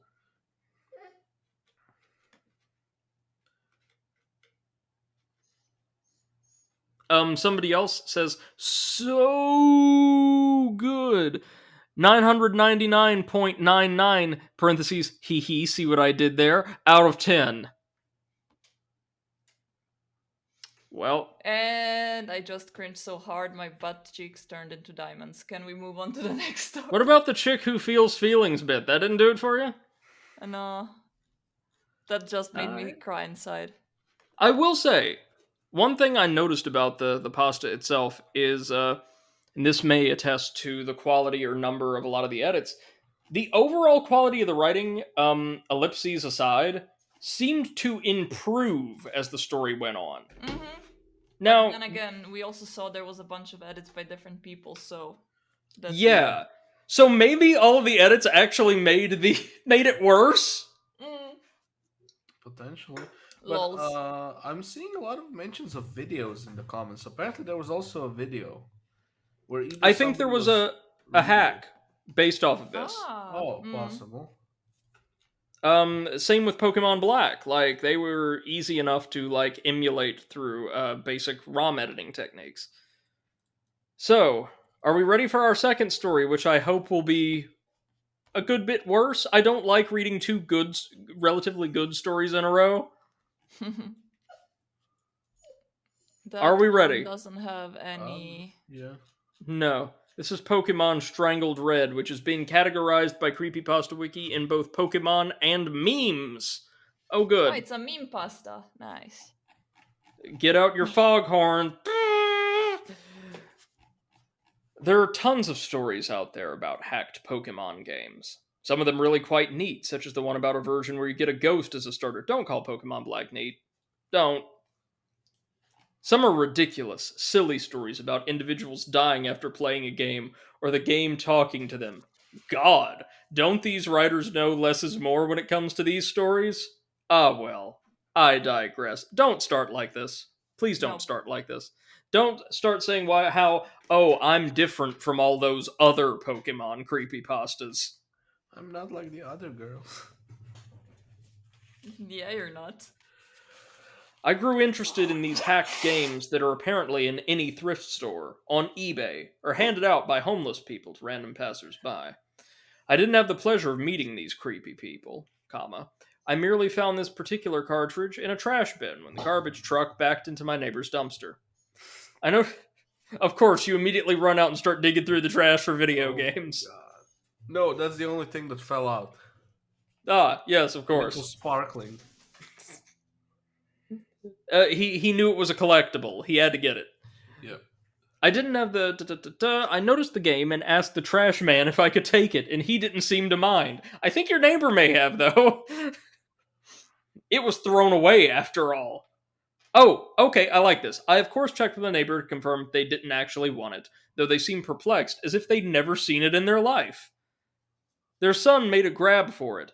A little boy who saw the Charizard on the cover, crying out, "Pokemon! I want, Mommy!" Guys, I'm gonna have to just dip out for a few minutes for Beppo. I'll be right back. Alright, no worries. It's fine. Do you want us to wait on you, or...? Keep on going. Okay, you got it. Okay. I want, Mommy, okay. But his mother told him no, seeing as I found it. What? In their garbage, though. Like, shouldn't the kid have, like, first dibs then? Well, I mean, it says later he didn't even have a Oh yeah, Game he Boy, didn't have a so Game Boy anyway. He just liked Pokemon. So right here we have Charizard didn't capitalized, nor is Game Boy. So it looks like we might have the opposite of the previous author's problem. Thinking nothing more, I simply went home, looking at the cartridge's sticker on the way. Just a plain old red version, the sticker torn slightly across the Charizard's neck. Ho ho, foreshadowing. But that was expected with such an old game. I had blue version as a kid, so I was a bit eager to see the, albeit minimal, differences red version had. I was rather disappointed by what I saw when the title screen showed up. Pokemon. Strangled red version. Well, damn it, it was a hack. Hacks are neat and all, but they had zero monetary value. The original's quite valuable by now, and I wanted to play red anyway. Not this crap. Oh well, it was free. Might as well try it. As you do. The name was odd, however. Strangled Red? That made no sense. Not even in a morbid description of someone being asphyxiated, as people turn blue when choking, not red. Oh my god, they incorporated my criticism. No! Stop! Stop doing this! they're self-aware, Brady. They're self-aware. Why is it riffing on itself? You know what? Maybe it's preemptive. And maybe there's a reason why it's red. Maybe they didn't want to end up on a show like this, so they have like found every different way to criticize their story or other stories they could, just front loading it all. Oh man, those other stories sure do suck with their inconsistent characterization and pacing. Ho ho! Please don't roast us. Who knows? Maybe there was a pair of these hacks and I just got the red one. The more I thought about this, though, the more interested I became. My initial disappointment turned into curiosity. I wanted to know what the creator had made, and I was going to note everything I saw. They are now a pokey documentarian. The first oddity I noticed was that the start screen had a Charizard next to the trainer instead of a Charmander, comma, also. The Pokemon never cycled through the original through like the original versions did. It just stayed Charizard, even after 5 minutes of waiting. You need to break the sentences after Charmander. Because this story is not formatted quite as well as the last. There's already quite a few minor errors I've noticed. Shrugging, I hit start, noticing there was no Charizard cry as I did, like there were supposed to be. I saw there was a continue option, so I figured I'd do what everyone did with used games and see what the previous owner had done. ... No. ... I blinked in surprise. No? What do you mean, no? And already we have the principal theme of this story. The game is just going to be really obstinate and refuse to do anything this player asks them to. He Which, doesn't have the required badge for the ROM to listen to him. oh god, it's like Pokemon Reborn all over again. Yeah. But that would be a funny premise for a hack. Like just none of the wild animals do what you tell them to. You're just a bystander in the world of Pokemon. But I will say, kudos to them for pointing out, as something we've all done in our childhood, anytime you bought like a used handheld game, like secondhand, you were gonna go through and see like how far the previous owner had gotten. Absolutely. I'll never forget getting the secondhand. I think it was maybe my copy of Pokemon Pearl was secondhand, and the previous owner like had built this like fighting exclusive team, and I was like, ew, that's icky. I want my ghosts. Gross. So I can judge them vicariously. Let's see. The game wouldn't let me continue no matter what, though on the fourth attempt, I heard the Charizard cry. Quiet and barely audible, but there. Shrugging it off, I decided to just hit new game, like I would have done after checking the old file anyway. The screen cut to black for a while. No Professor Oak, no starting theme, just nothing at all. Eventually, the screen came back, showing a bedroom, 2 beds, 2 TVs, and a computer in the corner. Problem with this: including bedroom as an item in that series of items, like broken up by commas, implies that the beds and TVs and all that were separate from the bedroom. Minor thing, but typographically significant. My trainer sprite was the usual one, consistent with the original red version. I was curious as to why it didn't ask my name, but that was answered as I opened the pause menu, noticing my trainer was named Steven. Oh god. It's even Steven with a V. We're gonna be in trouble. We better brace.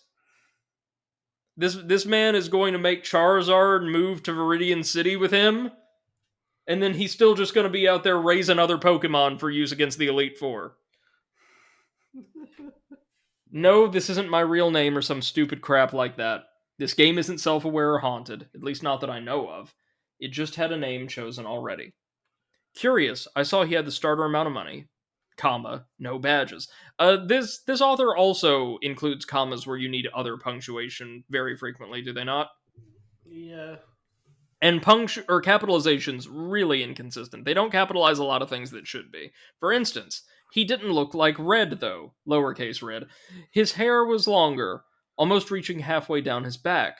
Red's usual smile replaced with a confident smirk. Honestly, I found this sprite much cooler than Red. Of course you did. Next, I checked out his Pokemon. A single Charmander, level 5, named Miki. Nothing was odd about it. Or should I say her, with the name and all. But aren't starters, like, always male? I think so. Yeah, that's what I thought. She had beginning Charmander stats, only knew Scratch and Tail Whip, basic stuff. The game seemed relatively normal. Returning to the game, I walked about the room, noticing Steven's long hair was present on the back of my trainer sprite when my back was turned to the camera. I didn't recognize the house, but I descended the stairs to see more. Downstairs was another trainer, who spoke to me the instant I came down. Mike. Ready yet? Steven. Yeah. I assumed this Mike was my rival, pre-decided for me, a replacement of Blue, most likely, though I thought back to the bedroom having 2 beds, realizing they weren't just rivals, they were brothers. So he's already, like, inferring a lot, extrapolating a lot from very little context, didn't he? Yeah. This is something, if you recall, like from Blood Whistle, it's super common in video game creepypastas. The slightest thing will be off in the game, and then the author will go on a 3-paragraph tangent about, obviously, this refers to one incident from my childhood when, oh my god, the game's reading my mind. Let's see. This isn't crazy, though, it's just a bit far. They talked back and forth, basic Pokemon dialogue, become a Pokemaster, catch 'em all, stuff like that. Before having a little argument over which is better, Charmander, or Squirtle. Charmander. Charmander, my favorite. Which of course led to the introduction battle, like the one versus Blue in the lab. Simple enough, scratch, tackle, till I won purely for having the first turn. I took note of how much better Steven's sprite looked in combat than Red's. A different pose, his hair looking like it was blowing in the wind. A brief minor upgrade, but still much nicer. Steven's gonna be a Mary Sue, isn't he? This is like his OC. Probably. So much cooler than those stupid canonical Pokemon Pro tags. God.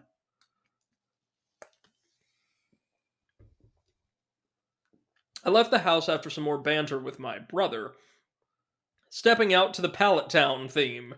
Going to the east, I found this was indeed Pallet Town. The house was simply on the outskirts to the west. I noticed there was no mysterious grassy field like in normal Pallet Town. Wandering about, I decided to check in on Red's home. His mother was inside, and when I talked to her, she commented on how handsome Steven looked, hoping her son would look up to him as a role model for when he became a trainer himself next year. Which, of course, led to me realizing this game took place a year before the original Pokemon. Really laying it on thick for old Steve, ain't we? Yeah, also, like, Blue, or Steven's brother, right, Mm-hmm. is supposed to be Red's rival, Yeah. which means he should be his age, and if Red doesn't have a Pokemon yet, he shouldn't either. Well, I assume they're 2 different characters. Like, just as this is not Red, Mike is not Blue. Like, Blue just isn't here yet. Maybe. Remember they described the house being in a location that's empty in the main game, so something horrible is going to happen, no doubt. Like, Charizard's going to burn it down after finding out that Steven didn't delete his Instagram or something. Nice. Red was even upstairs, playing the SNES in his room, commenting, "I'm gonna be the best too when it's my turn." I was starting to like this hack. It was interesting, a completely different adventure, a different character. Hell, Steven even seemed to have a history with the people in his town. a reputation, a personality beyond a silent protagonist. Oh my god, I absolutely love him building up this character as just the coolest thing ever in Pokemon, and it keeps going. The people in town talk to him as a person, making conversation, not just sprouting tutorial crap. Even Blue's sister had new dialogue. Okay, I'm going to stop pointing out, or I did stop pointing out, where he uses commas in place of periods, because this author does so prolifically throughout. Like, Potato, have you seen a sentence so far in this story that should not be two or three smaller sentences? Uh, Maybe a couple. Yeah, it is. It is not great. The layout I'm here. back. Welcome back, Sam. Welcome back. We are in the midst of describing how incredibly cool this hack's OC Steven is. He's the Ah, best, and everyone in Pallet Town loves him. In fact, the original character from Pokemon Red and Blue is a year younger than when those games start out, and idolizes this character we get to play as, Steven with a V. Who is just the best, and everyone in Pokemon World loves him. For instance, even Blue's sister had new dialogue. They seem to be in a relationship, too, as the dialogue ended with a kiss and a heart over her head. Only her head, of course, because Steven is above petty, base human emotions. right, right, right. Potato, is that not the saddest thing you've heard in one of these stories yet? Yeah, yeah. Professor Oak simply wished me well, giving me a Pokedex to aid my adventure. He wasn't giving it to me to be the reason behind the adventure like every other Pokemon game out there. He gave it to me out of kindness. Something to help me on my way. A gift. I'm honestly surprised Oak didn't ask for his autograph. Like, oh, could you sign my Pokedex, please? Well, no, see, he was just Mr. Oak until Steven lobbied for him to be recognized for his scientific achievements with the Elite Four. I was liking this more and more with each second. The game seemed to have an actual story now, as opposed to the, total non-story I guess it did to begin with. I was somebody, not just a cookie cutter protagonist anyone could be, not some blank sheet that could be replaced without notice. Author? Projecting a little, maybe? You okay? The story was different, though the actual gameplay remained unchanged. I went north like I was supposed to, went from town to town, collected badges, received the praise of the leaders. Of course. Steven's fame even seemed to spread, as some NPCs would talk like the new him. I used Miki for every battle, and she was growing surprisingly fast. She handled Brock with ease, even... Yeah. Brock and Misty both with ease. She wasn't as adversely affected by super effective attacks as others, did more damage than a regular Charmander. She was a veritable powerhouse. She even became a Charizard at the mere level of 25. Not bad at all, I must say. Things started to get weird, though, as soon as I reached Lavender Town. I know, Lavender Town was the focus behind every creepy story and the like, but it was the only place that was noticeably different. There was no Team Rocket invasion, which I find odd, though I did remember this was a year in the past, so the invasion wouldn't occur until Red's time. I tried to enter Pokemon Tower, aiming to get a Ghastly, but that's when it go odd.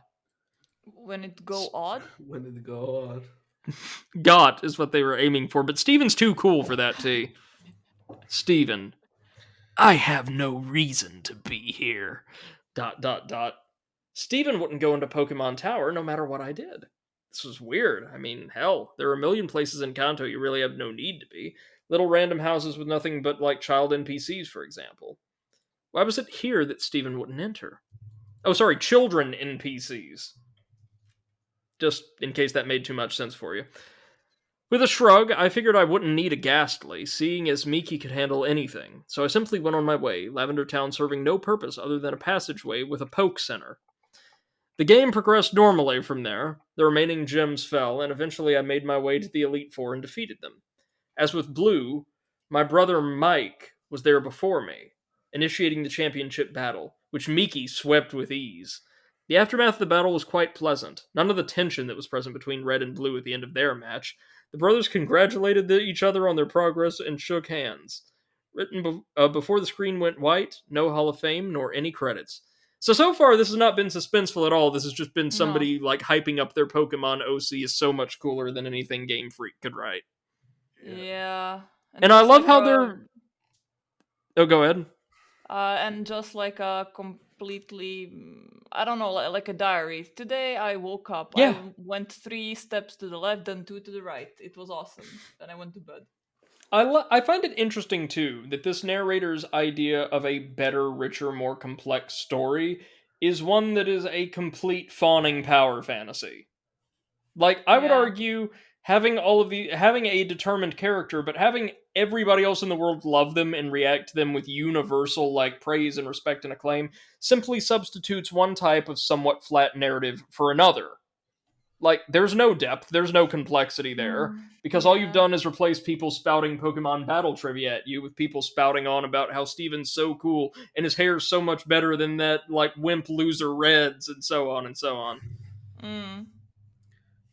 When the screen came back, it was at the house again. The two brothers sitting at the computer conversing with each other. Steven. I don't want to. T-O-O. ... Mike. Come on. Just gotta borrow for a second to finish the Pokedex.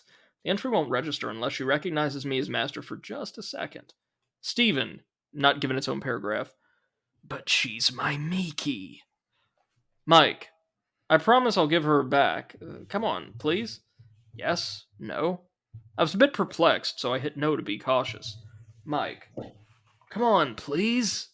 No! Come on, please!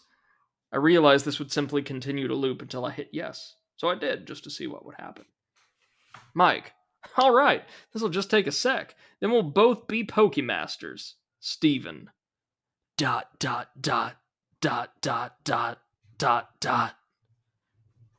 The screen changed to the animation shown when two people trade Pokemon, which I found a bit weird, seeing as I was solo, but whatever, this was what was apparently supposed to happen. Miki went first. I watched lazily as she began to travel down the trading tube. Snap! That made me jump, the sudden noise resonating in my silent bedroom, loud due to the volume being way up. Looking at the screen, I noticed the game had seemed to freeze, Miki still in mid-trade, but the game wasn't doing anything.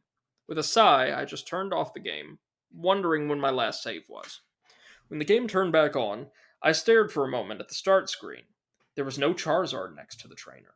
Upon pressing start, I saw the new game option was absent, leaving only continue. This was ... strange, to say the least, so I selected it. The game started without even showing my stats as usual. My jaw dropped at what I was greeted with.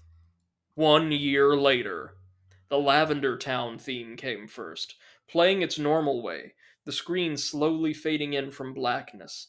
Steven was in the Pokemon Tower, which made the music even stranger, seeing as the tower had its own theme.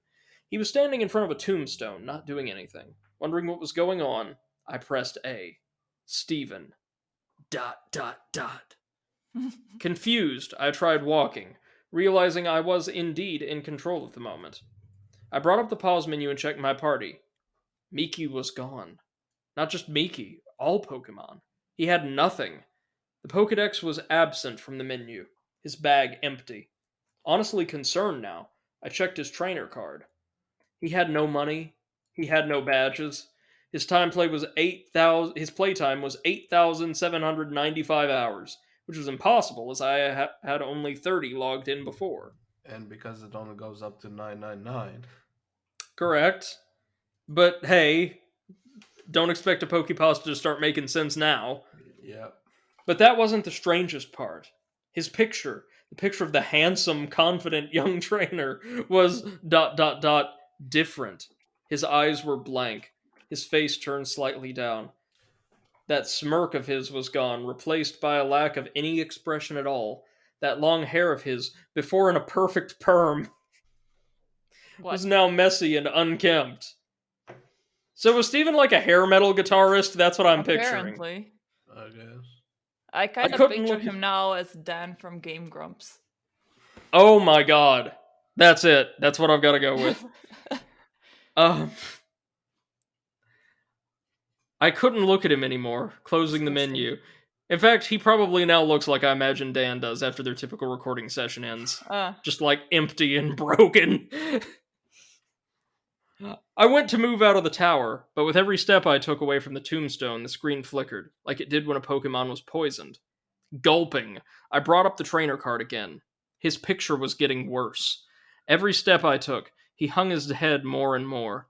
His shoulders slumped. He bent over. By the time I had exited the tower, he was on his knees, hands to his face, hair draped across him. I guess I had guessed already what was going on, but this clinched it. I began to put some things together in my mind. I'd always wondered why there was no champion in the original games besides your rival. Why is it you, the protagonist, had to beat your rival when he just waltzed in? No previous champion to challenge. Then it struck me. The answer was right here. The previous champion gave up. His precious Miki was apparently dead, and with her, so died part of him. His Pokedex, the other Pokemon, his badges, his fame, all of it, he threw it away. In that year, the year that I missed, the year where all those hours came from, I even did the math. There's 8,765 hours in a year. Add that to my 30 from before and it matched up. What? What is that last sentence? yeah, It's a run-on, for starters, like Yes. all of this author's sentences are, but way to derail like some decent atmospheric writing with trivia. Yeah. That's my job. Even so, the game kept going. This should have been an ending, I thought. I mean, what else was there to do? I had no Pokedex, no Pokemon, not anything. What was I supposed to be doing? I talked to everyone in the town, but they all said similar things. Are you okay? Still mourning, I see. Everything will be alright. Please, is there anything we can do? Stephen never replied to them, and they all simply said the same things over and over. I couldn't put the game down now. This was all so strange. Curious, I headed off into the tall grass and eventually got into a battle with a Rattata. No Pokemon was sent out, just Stephen's sprite. I was wondering how I'd battle. Wild Rattata left you be! The battle ended without anything happening. This was certainly interesting, and it happened with every Pokemon I encountered. Wild Pidgey ignored you. Wild Ponyta wandered off. Oh god, it's turning into my social life. No, no, no. Mhm. Let me take a little drink.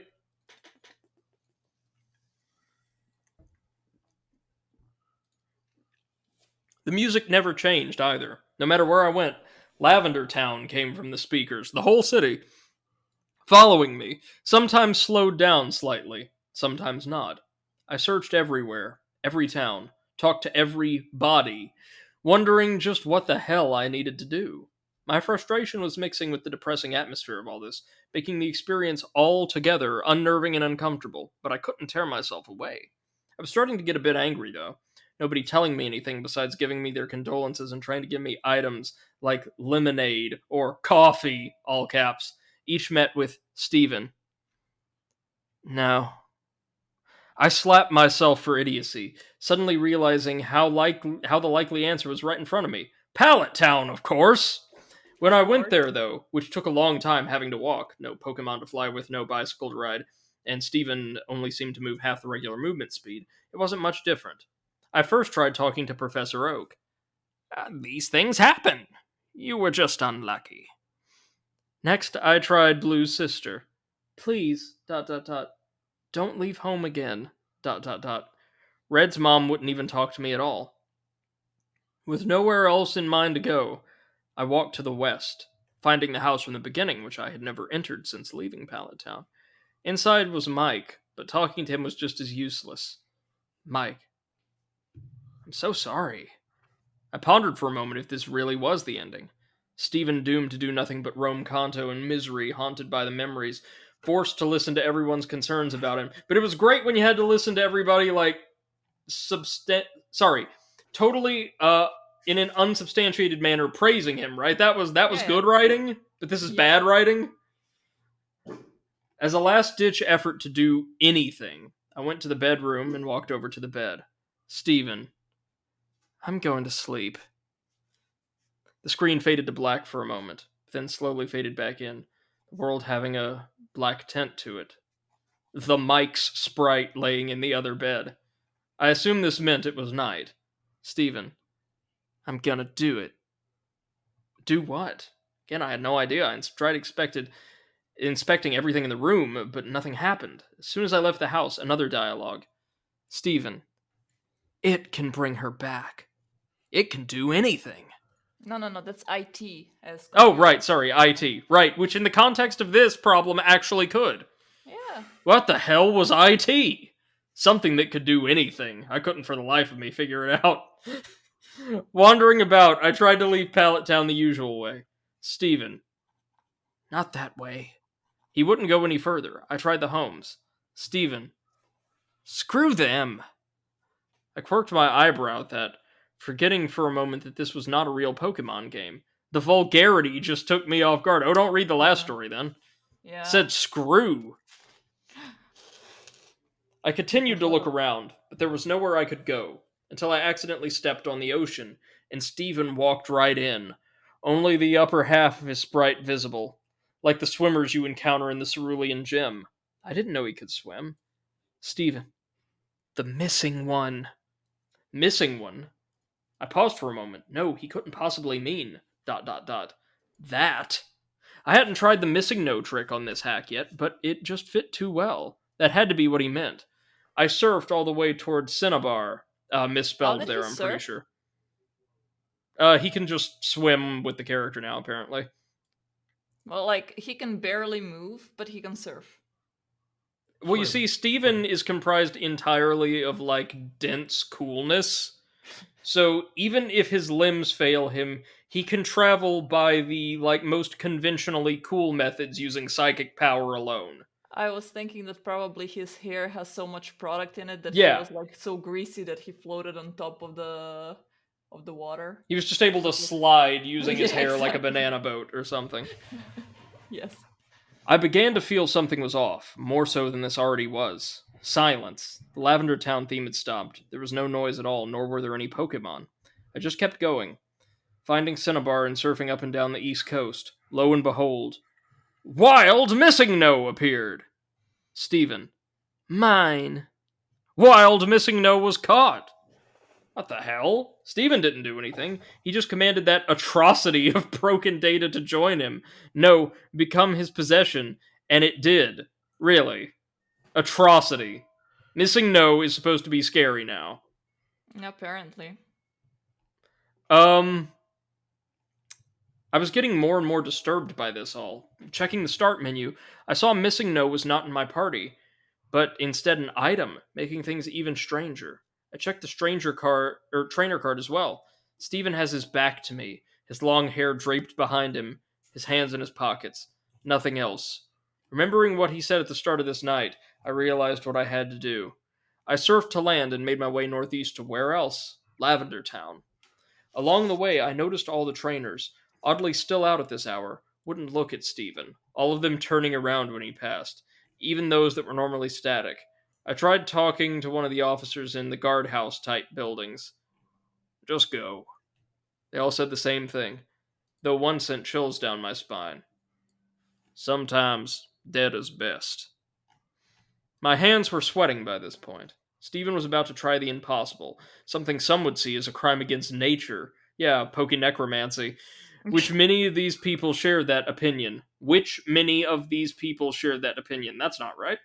I steeled myself. It's just a game and I was going to complete it. Also, Seth, I've not been pointing it out, but I'm sure you've noticed this author does not use periods 90% of the No, he time. does not.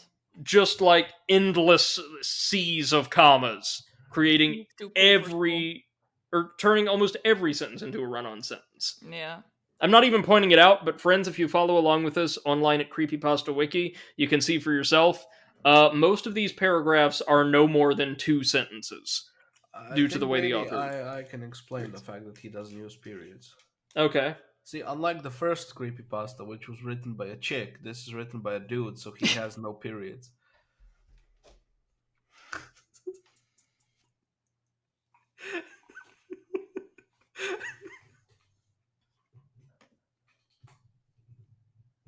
Continue.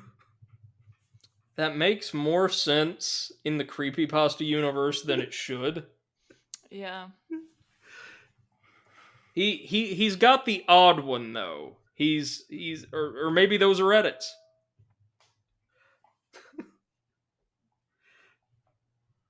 Yes. We're that far Anyways. gone, folks. Yeah. Sorry. Yeah. It took an eternity to reach Pokemon Tower, but I got there eventually, taking a deep breath and heading to the tombstone. I remembered which one. The image of Steven standing before it was burned into my mind after all. First, I tried inspecting it. Steven. Miki. Nothing happened. With a gulp, I opened the menu and selected Missing No from the bag. Oak. Steven, don't use it!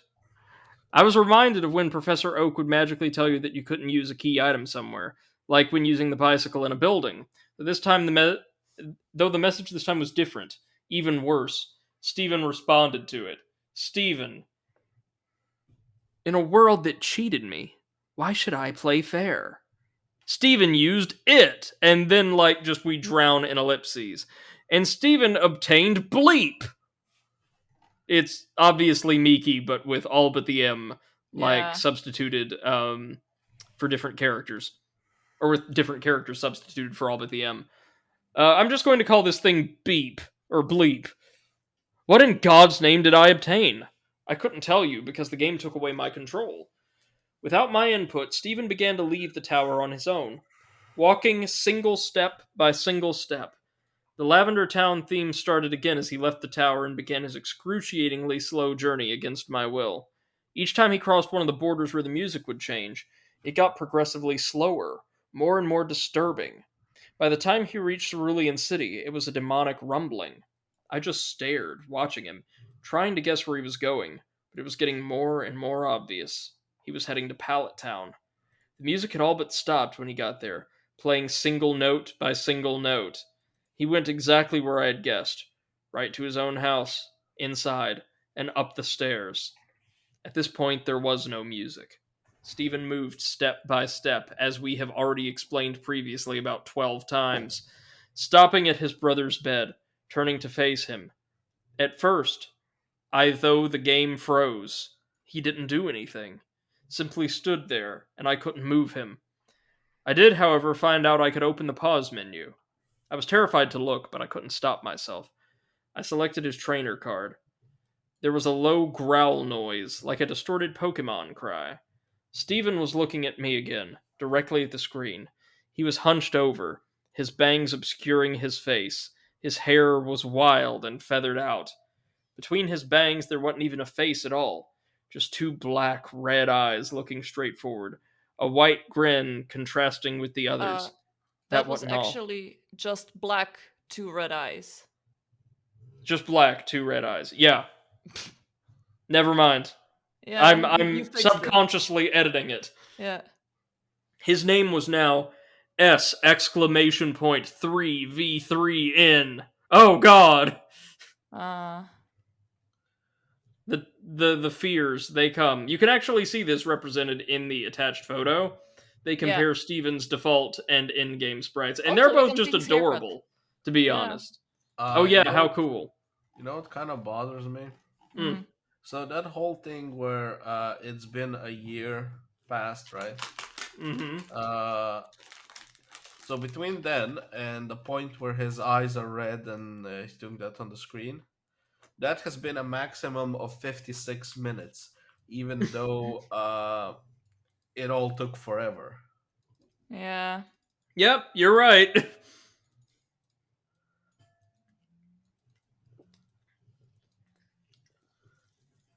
I couldn't look away, my eyes glued to his, not breaking contact for some time. My vision was getting blurry until I couldn't see very well. My face grew wet. I was crying like a baby. Well, not if your face Why? just suddenly moistens. That's not how crying works. Yeah. If you Of cry course from you're your crying. skin, it's called sweat. And maybe put the burger down, Nick. There was nothing I could do to hold back the tears. I was with this boy from the start. I built him up to greatness. Now we see what this author's all about. Yeah. and was then forced to watch his decline after a tragic accident. Also, you didn't build him up to greatness. According to the narrative of this campaign, he started that way. Yeah. Exactly. Shame. Shame. Liar. Lying liar that This lies. thing. This abomination. I watched him go insane. Halting my tears, wiping my eyes, I closed out of the trainer card and tried to save the game, wanting to just quit. The game informed me this was impossible. Okay, I love this next line. Not gonna lie. Nothing can be saved now. That's great. That's just so over the top. Yep. The pause menu wouldn't close, no matter what I did. So, with no other option, I checked the bag. Nothing happened. I checked Pokemon, and there was one. A single sprite met me. It had 0 HP. Its status, dead. DED, all caps. Dead. Like so dead. It So got dead. Its name, Dead. Bleep. I selected it, and I was greeted with 4 options. Status.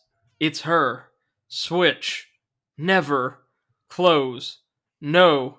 Strangle. My fingers shaking, I selected Strangle, and the menu closed, showing Steven in the room again. But the dialogue is from S exclamation point 3v3N, not Steven. Remember, these are 2 different characters, apparently. That's Yup. S exclamation point 3v3n with a V. With a V. Yes. Right, There's no of course. confusion. Goodbye. Snap! The game shut itself off. I was more dumbfounded than frightened. In a bit of shock, I turned it back on, the title screen showing the manic S exclamation point 3v3N and a horribly glitched Charizard. I pressed start, then continue. All I saw was a zoomed out view of Palletstown, showing Steven's home to the west, tall grass surrounding it, those unmovable stones blocking it from the rest of the town. The image was completely static. No music, no movement, before fading to white, going back to the title screen. It was as it had been when I first propped it in. A trainer and a Charizard. I attempted to hit continue. No. The end. Well, okay, That was honestly just boring. Yep. Oh, and apparently it's one entry in a canon. Yeah. There were 2 more stories. Strangled and Doors Open. Oh, of course. I will be honest with you. I kind of hated everything about that one. Yeah. Like the author seems to have an ego problem. And has since disavowed this story, according to the Yes. comments. Yes. Wanting nothing but to do with it. One of the comments says, "Poor Mickey, stupid Mike. Hashtag I hate Mike. He killed Mickey." What? 10 out of 10. 1 out of 10 for Mike. Also, if you bring the Pokemon back from the dead, isn't it likely to just be a Ghastly or something? Yeah, true. Yeah. Like a Like one of ghost the type ghost Pokemon. Yeah. Or, if Revelations from like the last couple of gens are to be believed, just a ghost type variant of that Pokemon. I mean, But that's besides the point. The story's biggest flaw to me is actually the way it's composed. For instance, the lack of proper sentence breaks throughout virtually the entire story makes it, I'm sure you could tell, much harder to follow than you might expect. Like, where do these thoughts end? Where, if I'm narrating this, where am I supposed to take breaks? It just goes on and on and on. Capitalization is often non-existent where it should be present. Just want to point it out, you know how previously we mentioned like we might not be the good audience for these type of stories, because there is one comment that says it's from 2020, so Okay. relatively recent. This is fake. If you have no Pokemon and you get in a battle, you get a glitch Pokemon and start the TM trainer effect. And then somebody replied, well, no, duh, it's fake. And I replied to that, oi, what did you think this was real? Well, duh, it isn't. Glad we cleared that up. I had to emphasize the wrong spelling there. Jesus Christ. Yeah, no, obviously it's fake because it's hosted on a fiction website. Yeah. Also, That would be like it's me- Pokemon. That'd be like me being astounded that like the knife set I buy off of the kitchen knife set I buy off of an infomercial that aired at 4 in the morning can't actually cut through titanium as the infomercial would have claimed. Like, no, of course it's fictional. Of course it's fictional. It's meant to mislead, to deceive, to entertain, to delight. Of course. And again, we have the third story in a row, the third Pokemon story, so they're 3 for 3, where the hack they're describing, and here I actually do appreciate it wasn't supernatural, because, like, if you had added a layer of supernaturalism on top of the ridiculous content of the hack, I think it would come across even worse, as Mm, it's already presented. But where the mm, hack is more compelling than the story they tell within or about it. Like, I hear all this, I hear this description, I think, oh, it'd be kind of cool to see somebody play through something like that, yeah. like react to it. But that's the only substantial reaction any of these stories have gotten from me, other than, wow, this is particularly Strangled Red. They used a whole lot of words to say nothing at all. Yeah, Yeah. exactly.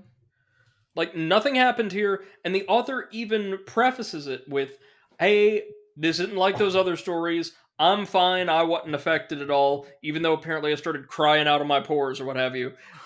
So at the end of this story, I was unmoved, and you're going to be similarly unmoved. So then Yeah. the entire story, the entire piece hinges on how compelling the content of the hack is, and it's not enough for me to read this for pleasure. Nowhere near enough. Mm, agreed. Um, I hate the fact that Steven is presented as like this flawless, um, kind of Mary Sue character who's fawned over by the entire world, and they think that like building up this grand champion who was present in the world and then just kind of subjected to damnatio memoriae prior to the narrative of Red and Blue is Mm, a compelling plot hook in and of itself. It's not for me. I don't care that everyone went from loving this guy to feeling sorry for this guy to being afraid of this guy, yeah. because they don't create the kind of depth in the Pokemon world, in that universe, in that narrative that they keep telling us they see time and again. It's still all these NPCs reacting to the player's actions in a uniform way, which is kind of, they point out themselves, a problem they had with the base games. Yeah. So, like, unless you're really interested in the whole pokey necromancy angle, there's not much here for you, and even then, it's not presented well. Yeah. But I like these comments. This is not creepypasta. This is sad pasta. It's about a guy who committed suicide because of his beloved pet dying. And then What? somebody replies to him, "Nah, it's a scary pasta." And then Also, he didn't commit suicide. He killed the thing he brought back because it was like a monster. yeah, I guess they assumed he also killed himself. Yes, he strangled himself. You never know. I mean, he was this cool dude that could do He was anything. so cool. Yeah. But then somebody replies, "Pretty sure he killed his brother beforehand, though," which is also not mentioned anywhere. No. Yeah. And then the last guy just writes, "It's it's a Parmesan pasta," and just a No. bunch of empty line breaks and dot dot dot. No dot The dot dot. next one, from someone named Potato Poke 79, says status dead lol. Yeah. Did. Listen to this. Yeah, further down, from 2019. I give this story 10 out of 10 because who cares about spelling errors? We do. Mm, Overanalysts, y'all. This is a yeah. good creepypasta. My only problem is that it isn't all caps dark enough. Not to me, anyways. Someone below Mm. replies, I didn't notice any errors with the spelling. I just noticed that instead of growl, Charmander knows tail whip, but I still think it's one of my favorite Pokemon Instead of creepypastas. growl. Oh, so I I love actually that a um minor diversion from Pokemon's base movesets are enough to get them to think, like give them pause and say, is this really good? But the fact that there are maybe 2 periods placed where they should be throughout the entire story, that's fine. no, but let's do this. So somebody asked, "Wait, so what happened? Did Mickey get stuck in the trade tube? Did it break and she fell out and died? Did she snap her neck? I'm confused." And somebody replies, "The trading tube got stuck around her neck somehow and strangled her to death. That's what happened." And then What? Ah, it's stupid, but somebody else replies, "According to YouTube." So apparently there's another video, or maybe extended mm-hmm. edition or something. Mike killed her somehow, then Steven killed Mike. I don't think it's true though. What? Yeah, I don't think any of this is true. Yeah, you know. No.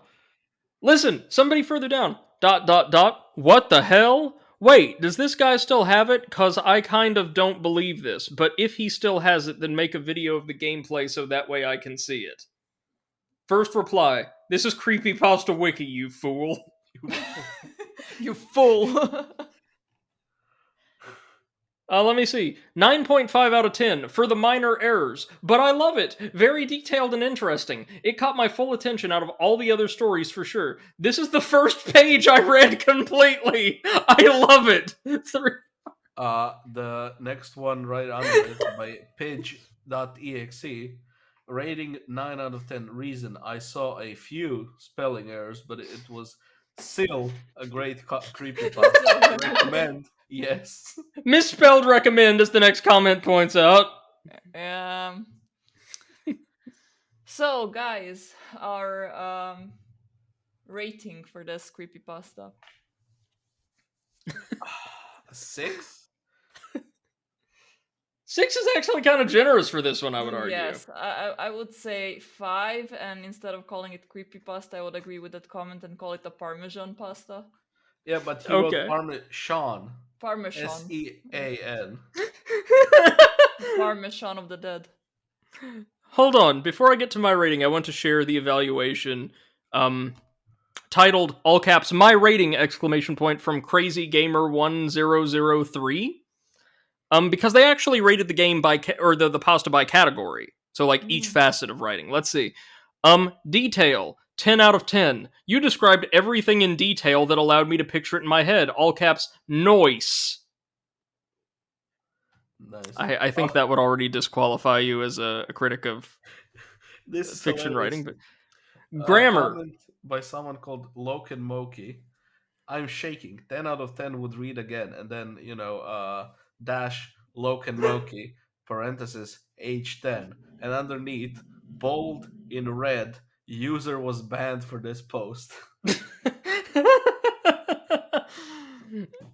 Grammar, Wow. 9 out of 10. A few spelling mistakes every now and then. All caps, whatever. Cliches, 10 out of 10.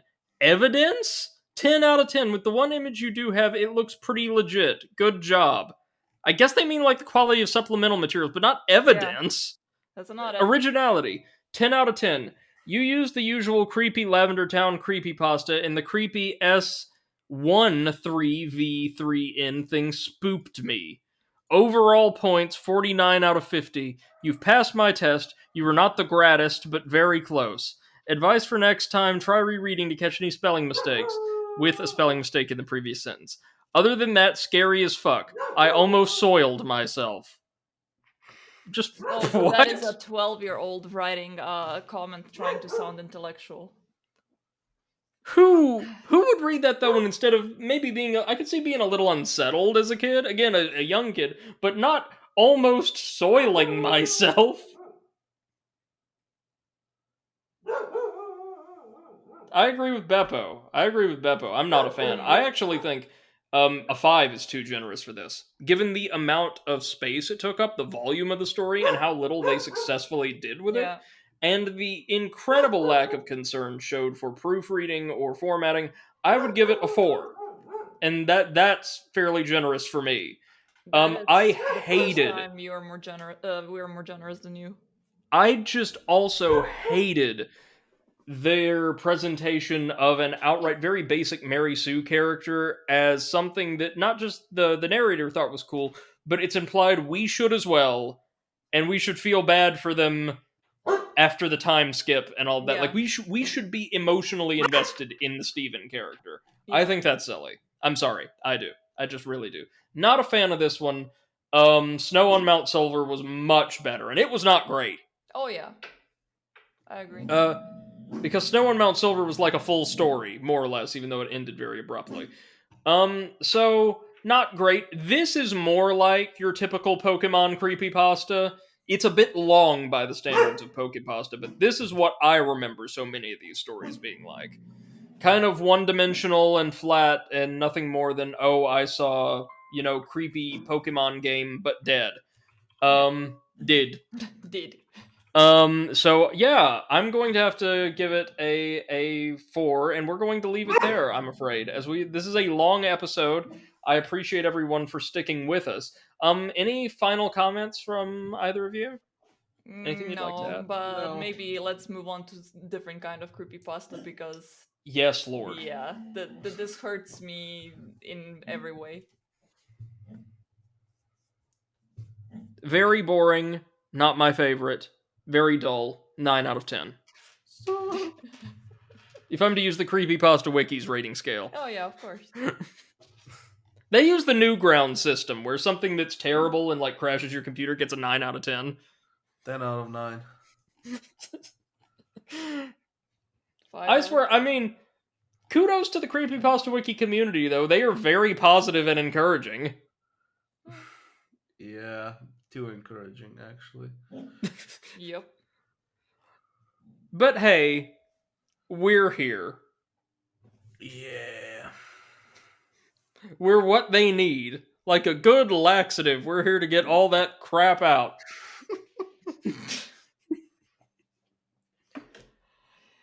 And with that being said, Yes, thank you so much, one and all, for joining us today. If you've enjoyed these stories or have any suggestions for pastas you would like to see covered in future episodes, please feel free to comment down below with links or titles, anything of that nature.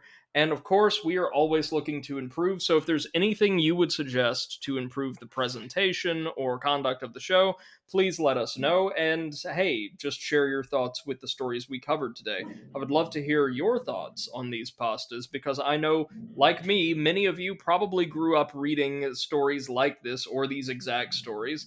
And I'm curious to know what you remember about them, like the creepypasta you were exposed to as a kid.